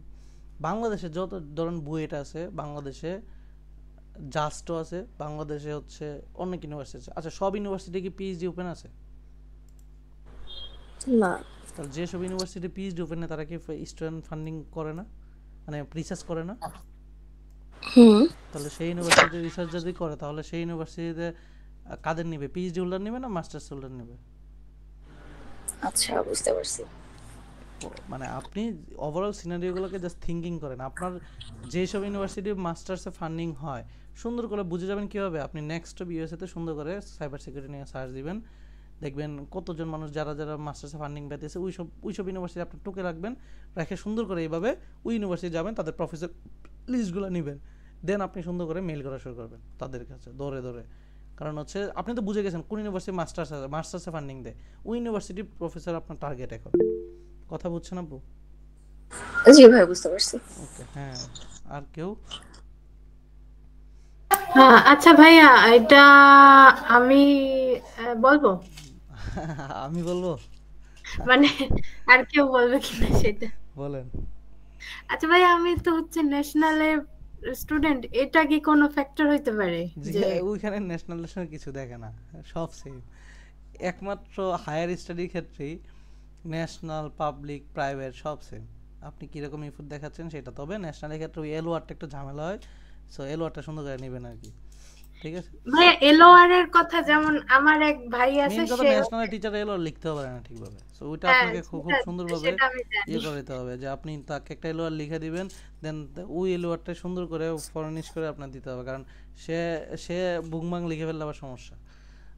হ্যাঁ, এখন ভাইয়া, এখন আমার এক ভাই আছে, সে হচ্ছে গিয়া ইউনিভার্সিটিতেই পড়ায়। এখন সে আবার তার সাবজেক্ট আবার আলাদা, আমি ইংলিশ লিটারেচার, সে ইকোনমিক্স। এখন তারে দিয়ে এলওআর লেখাই লিখে কিছু হবে আর কি? কোনো এফেক্ট হবে না? নাকি? না, কোনো এফেক্ট নাই, সে আপনাকে লিখতে হবে। তবে হ্যাঁ, আপনার সাথে কানেকশন কি? আমার ভাই। আপনার ভাই থাকলে আপন ভাই দেখাইতে হবে আপনার সাথে আপনার কোনো কিছুতে কোলাবোরেশন কিছু করছে, কারণ এলওআরটা জাস্ট কানেকশনে কাজ করাটা। ভাই তো ভাইয়ের মতো লিখবেই। আপনার পাশে যে আছে আপনার কলিগ, আপনার বস, আপনার ডিপার্টমেন্টের টিচার, আপনার কলিগ টিচার, এরা হচ্ছে এলওআর এর জন্য প্রিফারেবল। আচ্ছা, ঠিক আছে? এখন ভাই তো থাকতেই পারে, ভাই তো ভাইয়ের মতো লিখবেই মনোযোগ দিয়ে। তবে এরকম হলে তো সবাই লিখাই নিত। আমি কেন আমার ডিপার্টমেন্টের টিচারের পিছে ঘুরবো? আমি তো আমার পরিচিত আরেক জায়গায় আছে, তাদের দিয়ে লিখে ফেলতাম। ব্যাপারটা এরকম না। আপনার ওই যে আপনার যে আইডেন্টিটি, ওই আইডেন্টিটির সাথে মিলে কিনা সেটা তো দেখবে না তারা। হ্যাঁ, সেটা এজন্যই জিজ্ঞেস করছি। আমাকে একজন বলছিল যে ওরকে দিয়ে লেখাইলেই পারো। না না না, এটা লেখাইলে পারো মানে আপনি জিনিসটা হয়তো এরকম বলতে পারে, লেখাইলে পারো, কিন্তু রিভিউ সে দিতে পারবে না। ধরেন আপনার এলওআরটা সে লিখে দিল, কিন্তু এটা তো না। এটা বলতে এরকম যে আপনার সে লিখে দিল, আপনি সাইন টাইন নিয়ে জমা দিলেন হয়তো বা, এটা না। ইউএস এর এলওআর গুলো হচ্ছে তার কাছে পাঠাবে। কিসে পাঠাবে? তার একটা ইডুমেইল আছে, দেখেন। আপনার যদি ইউনিভার্সিটি হয়, ইউনিভার্সিটির ইমেইল আছে। আপনার যদি অফিসের বস হয়, বসেরও মেইল থাকে, আইডেন্টিটি থাকে। সো ওইভাবে দিতে হবে আর কি। আচ্ছা, ঠিক আছে। আচ্ছা, হ্যাঁ ভাইয়া বলেন। জয় ভাইয়া। ভাই আমি হচ্ছে ব্যাকগ্রাউন্ডটাকে ডিফাইন করে, আমি হচ্ছে সয়েল ওয়াটার এনভায়রনমেন্ট ডিসিপ্লিন থেকে খুলনা ইউনিভার্সিটি থেকে। আমি হচ্ছে একটা লাইফের ট্রানজিশন করছি, ডেটা সায়েন্সের দিকে মুভ করতে চাচ্ছি এখন 3rd ইয়ারে। তো এটা আসলে মাস্টার্স প্রোগ্রামে যাওয়া পসিবল? অবশ্যই। শুনেন, মাস্টার্স তো আমাদের মেন প্রথম জায়গা মাস্টার্সে। তবে মাস্টার্সে ফান্ডিংটা দিতে চায় না একটা কারণে। ধরেন হচ্ছে, শুনেন, সবাই মাস্টার্সে হয়, পিএইচডিতে হয়। এখন কার কোনটাই হবে এটার জন্য এফোর্ট। এখন মাস্টার্সে কেন দিতে চায় না, এটার একটা ম্যান্ডেটরি প্রথম কাজ হচ্ছে যে আপনি 2 বছর পর ভাগবেন, আর থাকবেন না এখানে। যার কারণে ও তো আপনাকে পেপার তুলতে একটা পেপার কিন্তু 1-2 দিনে না, 6-7 মাস 8 মাস লাগে। এখন আপনি প্রথম নতুন অবস্থায় গেলে আপনাকে কিন্তু 7 মাসে বের করতে পারবেন, আপনার 1.5 বছরে বের করবে। সো আপনি জাস্ট 1.5 বছর তাকে আপনার প্রত্যেক মাসে 2 লাখ টাকা করে দিল, 1.5 বছরে প্রায় 30 লাখ টাকা দিয়ে মাত্র একটা পেপার করাবো। এর পরবর্তীতে কিন্তু পেপার আর 1.5 বছর লাগবে না, তখন কিন্তু আপনি 4-5 মাসে একটা পেপার দ্বারা করাতে পারবেন। হ্যাঁ, রাইট, এক্সপেরিয়েন্স। তখন তো কিন্তু আপনি বেরিয়ে দিতেছেন আবার। তো তার দরকার, সে এই জন্য কি করে, সে হচ্ছে আপনার পিএইচডি নিলে আপনাকে তো প্রথম 1.5 বছর শুধু খাটলেন, মানে সে ইনভেস্ট করলো। পরবর্তীতে সে 5 বছরে কিন্তু সে 10টা পেপার 10টা না 20টা পেপার তুলে ফেলবে। এই জন্য সে আসলে এই পিএইচডি চায়। কথা ভাই বুঝছেন? এই যদি আমি জাহাঙ্গীরনগর ইউনিভার্সিটি যে উইকেন্ড প্রোগ্রামটা আছে আপনার advance statistics and data science, এখান থেকে একটা মাস্টার্স করে যাই, সাথে কিছু দেখা যাচ্ছে হ্যান্ডস অন প্রজেক্ট করি, শুনুন, সেক্ষেত্রে মাস্টার্স করে জানান না জানার চেয়ে বড় কথা আপনি অনার্সের পরে অ্যাপ্লাই শুরু করবেন। একটা অ্যাপ্লাইয়ের পরে তো একটা লম্বা একটা জার্নি থাকে। শুনুন, সবাই যে অ্যাপ্লাই করলে হয়ে যায় এরকম না। আপনি এখানেই সিনারিও দেখেন, সবাইকে জিজ্ঞেস করেন, কেউ আছে গত বছর থেকে অ্যাপ্লাই করতেছে, হয় নাই, আছে না এরকম কেউ? মানে গত বছরে ট্রাই করছেন, হয় নাই। এই যে 25 ফল মিস হয়ে গেছে, 26 ট্রাই করবেন আবার, এরকম কি আছেন? নাই এখানে থাকার তো কথা। আছি ভাই, আমি সবাই ভাই আছে, আছি। হ্যাঁ। তো যদি ওইটা না থাকে তাহলে এই প্রসেসে যদি আপনি মাস্টার্সে অ্যাডমিট হয়ে থাকলেন, আপনি দেখালেন আমি এখানে মাস্টার্স করতেছি, ব্যাপারটা এরকম আর কি। তবে আপনার অ্যাপ্লিকেশন সবগুলো শুরু হবে অনার্সের পর, অনার্সের আগে জিআরই দেন, অনার্সের পরে ট্রাই করেন চলে যাওয়ার, না পারলে পরবর্তীতে মাস্টার্সের পরে আবার যায় ডাবল মাস্টার্স বা পিএইচডি করতে। তবে ওই মাস্টার্সের সময়টা আপনি স্ট্রাগল সিচুয়েশন হিসেবে নেবেন, তাহলে ওই ইয়ার গ্যাপ পড়বে না। কথা বুঝছেন? আর ভাই হচ্ছে যদি মাস্টার্সটা কমপ্লিট করি বাংলাদেশ থেকে, জাহাঙ্গীরনগর থেকে, সেক্ষেত্রে কি যে কি পিএইচডি তে অ্যাপ্লিকেশন করার এলিজিবিলিটি আরে থাকবে? অনার্স পড়লেই তো পিএইচডি করার এলিজিবিলিটি থাকে। যে আমার তো অনার্সটা হচ্ছে আপনার বায়োলজিক্যাল সায়েন্স থেকে, এই কারণে হচ্ছে দ্বিধাদ্বন্দ্ব আছে অনার্স একটু। পড়লে সরাসরি পিএইচডি তে যাওয়া যায়, আচ্ছা মাস্টার্স আচ্ছা, যে ম্যান্ডেটরি না। আচ্ছা ঠিক আছে। আচ্ছা, আমি আশা করি সবাইকে বুঝাতে পারছি। আর কারো কোনো স্পেসিফিক কোশ্চেন আছে? ভাইয়া আপনার কাছে কি ইকোনমিক্স ব্যাকগ্রাউন্ডের কোনো এসওপি হবে? আমার একজন স্টুডেন্ট ইকোনমিক্স থেকে 2 দিন আগে হচ্ছে উনি অফার লেটার পাইলো, ওনার রেসিপিটা আমি চাইতে পারি, যদি উনি দেয় তাহলে আমি প্রোভাইড করতে পারবো। আর আপনার এসওপিটাও কোথায় পাবো ভাইয়া? আমি হচ্ছে আজকের ক্লাসের পরে আমাদের হোয়াটসঅ্যাপ গ্রুপে অবশ্যই সবাই আছেন, সেখানে সুন্দর করে না গুছিয়ে তো দেব। আচ্ছা, হোয়াটসঅ্যাপ গ্রুপ হচ্ছে আমাদের পেজে গিয়ে যে কোনো একটা পোস্টের নিচে দেখবেন আমাদের কমিউনিটি গ্রুপ আছে, ঠিক আছে, লেখা আছে হোয়াটসঅ্যাপ গ্রুপ, সেখানে আমরা মোটামুটি জন থাকি। সো ওইখানে থাকেন, ওইখানে মোটামুটি সবগুলো দিয়ে দিব, মানে একসাথে সবাইকে পাবো তখন। আর আমি কি ওইখানে লিখবো যে ইকোনমিক্স ব্যাকগ্রাউন্ড লিখা লাগবে না, আমি সব ওভারঅল এসবই দিব। আর ওইখানে গেলে আমাকে চিনবেন, আমার মেন্টরকে, সেইখানে আমাকে পার্সোনালি বলবেন, ঠিক আছে? ওকে, ঠিক আছে। আর কারো কোশ্চেন না থাকলে আমরা ওভারঅল দিতে পারি। তবে জিআরইর জন্য যারা, যেটা আমি অলরেডি ভিডিও দিয়ে দিয়েছি আমার ব্যাচের ওরিয়েন্টেশন ক্লাস, যেটা আপনাদের অনেক বেশি হেল্প করবে। আমি যেটা টাকা দিয়ে পড়াই সেটাই আপনাদের অলরেডি ওপেন করে দিয়েছি, আপনার সেটা সুন্দর করে দেখবেন। আশা করি জিআরইর জার্নি নিয়ে কোনো সমস্যা হবে না। হ্যাঁ, 2 জন হাত তুলছেন, বলবেন কিছু? জি ভাইয়া, আমি হচ্ছে অনেকদিন থেকে আপনার পেজটা ফলো করতেছি। ইভেন অনেককেই দেখছি মানে জিআরই স্কোরটা বাংলাদেশের স্টুডেন্টদের মধ্যে, সেটা হচ্ছে যে তারা কোয়ান্টে অনেক ভালো করে, ইভেন ইউর স্টুডেন্টস অ্যারাউন্ড 160 170 পাচ্ছে, কিন্তু আমাদের ভার্বাল স্কোরটা মানে 160। এই যে এটার আনসারটা কোশ্চেন করার আগে বলি। আচ্ছা, আপনাকে আমি ধরেন হচ্ছে দৈনিক বললাম হচ্ছে 4 মাসে পরীক্ষা দিবেন, আপনাকে আমি দৈনিক হোমওয়ার্ক দিলাম, এখন আপনি কি করলেন? অঙ্ক করতে ভালো লাগে, ইংলিশ পড়লেন না, ইংলিশ যেহেতু মুখস্থ করতে ভালো পড়তে হবে। এখন সে বলতেছে যে আমার তো এক্সাম 315 পাইলে চলে, আর কোয়ান্টে 170, যেহেতু সে কম্পিউটার সায়েন্সে বা এটাতে তাদের তো ম্যান্ডেটরি হচ্ছে কোয়ান্টে বেশি পাওয়া। সে দেখতেছে আমি সারাদিন কোয়ান্টে করে এটা দিই আর ওটা করে দিয়ে দেয়। এটা কি কার ফল্ট বলেন? রিসোর্স সেম, কেউ কিন্তু 160 টোটাল 320ও পেয়েছে, 330ও পেয়েছে একই রিসোর্সে। আবার হচ্ছে কেউ কোনো রকমের, ওই যে বললাম আমি যে রিসোর্স দিছি কোনো রকমে সে 150 পায়ে আগে যাইতে হবে, সে ওইটা পায়ে পরীক্ষাতে বসায় দেয়, ওইটুকু রিসোর্স প্রিপারেশন নিয়ে পরীক্ষা বসে যায়, তাহলে সে কি কোনোভাবে 160 পাইতে পারে? না ভাইয়া, সে কিন্তু পড়ছে কোথার জন্য? 150-এর জন্য, পাইছে 148 বা 49। তাহলে কি আপনি বলতে পারেন সে 160 পাওয়ার দাবিদার? কিন্তু সে কিন্তু তার লক্ষ্যে কিন্তু সে ফিক্স, মানে তার লক্ষ্যে কিন্তু সে হয়ে গেছে, এবং তারা কিন্তু আমার প্রতি থ্যাঙ্কফুল এটা থেকেই, কারণ সে কখনোই চিন্তা করে না 160 পাবে, সে হয়তো বা 140 পাওয়ার যোগ্যতা অর্জন করতে ছিল না আগে আমার কাছে আসার আগে। পার্থক্য কি বুঝছেন? জি ভাইয়া, বুঝতে পারছি। সে ওটা দিয়ে খুশি। তবে আপনি যদি সময় দেন 6 মাস পুরোপুরি, আপনি ভালোভাবে 160 প্লাস অটো পাবেন। রিসোর্স কি এমএফ প্র্যাকটিস করবেন, রিয়েল কোশ্চেন সলভ করবেন, এইটুকুই। কথা বুঝছেন? রিসোর্স সেম, দুইটাই সেম, কিন্তু কোয়ান্টে যেরকম, শুনেন 60টা কোশ্চেন আমার কাছে, 60টা কোশ্চেন যদি আপনি দৈনিক একটা কোশ্চেন ফুললি সলভ করেন, তাও কিন্তু 60 দিন, 2 মাস, তাই না? তার আগে তো আমার বেসিকগুলো সবগুলো শেষ করতে হবে 3 মাসে, তাহলে 5 মাস লাগতেছে না? তো সে কি করে 5 মাসটা না পরে 3 মাসে আমারটা করে 1 মাসে টানা করে ম্যাথটা, শুধু ম্যাথটা পরীক্ষা দিয়ে বসে যাচ্ছে। তাহলে সে কি কোনো ভার্বালে আসবে? না না। সো আপনার জিআরই কিন্তু টোটালি 1 বছর বা 8 মাসের একটা প্রিপারেশন, সেটাকে আমি সিং করে মানে যেগুলো একদম পড়তে না পড়লেই নাই সেগুলো করতে যেয়ে আসলে 3 থেকে 4 মাস হয়, কিন্তু এটা কিন্তু আলটিমেটলি 8 মাসেরই যে পরিমাণ রিসোর্স। যদি আপনি 330 পেতে চান আপনাকে 6 থেকে 7 মাস একদম পুরোপুরি সলভ করতে হবে, ঠিক আছে? তবে এটা রকেট সায়েন্স না যে আপনি 3 মাসে জিআরইতে ওই ভার্বালে 160 পেয়ে যাবেন। কেমনে পাবেন আমি আপনাকে বলি, ভার্বালের 960টা ওয়ার্ড ছাড়া আপনি তো ও বুঝবেনই না কি আনসার করবেন। 960টা ওয়ার্ড পড়তে গেলে দৈনিক যদি 30টা ওয়ার্ড পড়েন, এখানে এসিপিআরটা পড়তে হবে, আরসিগুলো এগুলো রেগুলার সলভ করতে হবে। ভার্বাল কোশ্চেন শুনুন, ইংলিশ আমরা সবসময় পড়ি না, এই জন্য ইংলিশ প্রশ্ন দেখলে আমার মাথা ঘুরে। তো যখন দেখে যে আমার আর ভালো লাগতেছে না, সে একটা কোশ্চেন ভার্বাল করে সে করে যায় কি ম্যাথ করে। আরে ম্যাথ তো ভালো লাগে, যোগ বিয়োগ তো আগে সবসময় বাঙালির একটু যোগ বিয়োগ ভালো থাকে, ওই যোগ বিয়োগ করতে করে সারাদিন সে ম্যাথ করে, ভার্বালটাকে সে অ্যাভয়েড করে। একদম আপনাকেও বলি, আপনি ভার্বাল কয় ঘন্টা পড়বেন আর কোয়ান কয় ঘন্টা পড়বেন আপনি বলেন? আমি তো ভাই মানে রিসেন্টলি শুরু করছি। রিসেন্টলি কি ভালো লাগতেছে, ভার্বাল না কোয়ান? আচ্ছা আমি বলি, সেটা হচ্ছে যে মানে ভার্বাল জিনিসটা কিভাবে আসতেছে আমার কাছে। আমি যেটা দেখছি মানে দুইটা পয়েন্ট মানে এখন আমি এক্সপেরিয়েন্স করছি পার্সোনালি, সেটা হচ্ছে যে ভোকাবুলারি রিটেইন করা অনেক ডিফিকাল্ট একটা কাজ। মানে আমি সকালে পড়ছি বিকাল বেলা ভুলে যাচ্ছি। এই যে আপনার কাছেই তো পেন লাগবে কয়দিন পরে যে ভাই আমি থাক কোয়ান্ট 170 আনি, ভার্বাল 150, টোটালি আমার কত হইলো 310, তো 300 মানে কত হলো 170 মানে 320, আর দরকার কি? কথা বুঝেন নাই? আমার 320 তো হয়ে গেছে। তো আমার নর্মালি ভার্সিটিগুলো কিন্তু মেইনলি স্পেসিফিক, আমি যদি একটু দেখাই,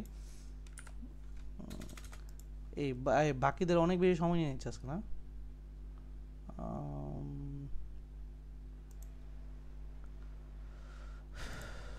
ধরেন আমি যদি ইউএস নিউজে যাই, ইউএস নিউজে যদি একটু যাই তাহলে দেখা যাক। আমি হায়ার স্টাডি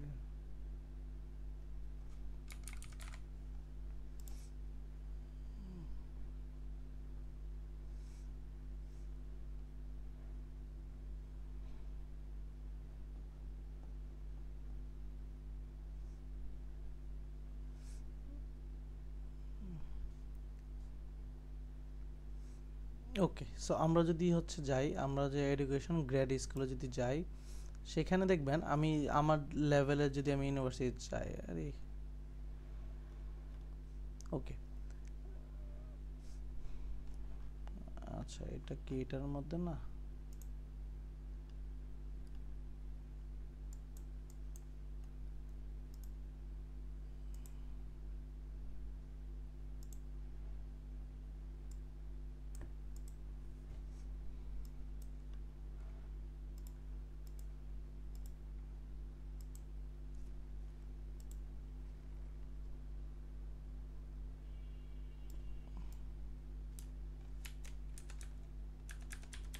আমি ভুলে গেছি যে পাসওয়ার্ড কি, অনেক আগে কেন ছিল।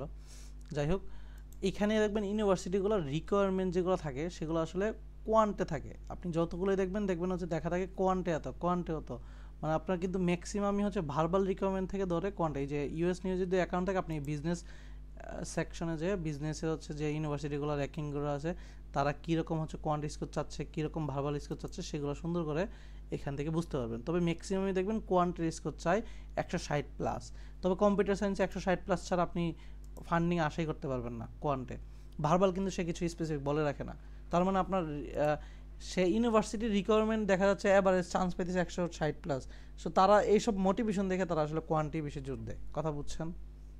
যেমন ইকোনমিক্সে সে যদি ধরেন ভার্বালে 170 পাইছে, কোয়ান্টে পাইছে 150, তার কিন্তু হবে না, সে কিন্তু কোয়ান্টি বেশি পাইতে হবে। যাদের দরকার হচ্ছে কম্পিউটার সায়েন্স বা এই টাইপের ক্যালকুলেশন হিসাব, তারা কিন্তু ইউনিভার্সিটিগুলোই কোয়ান্ট চায়।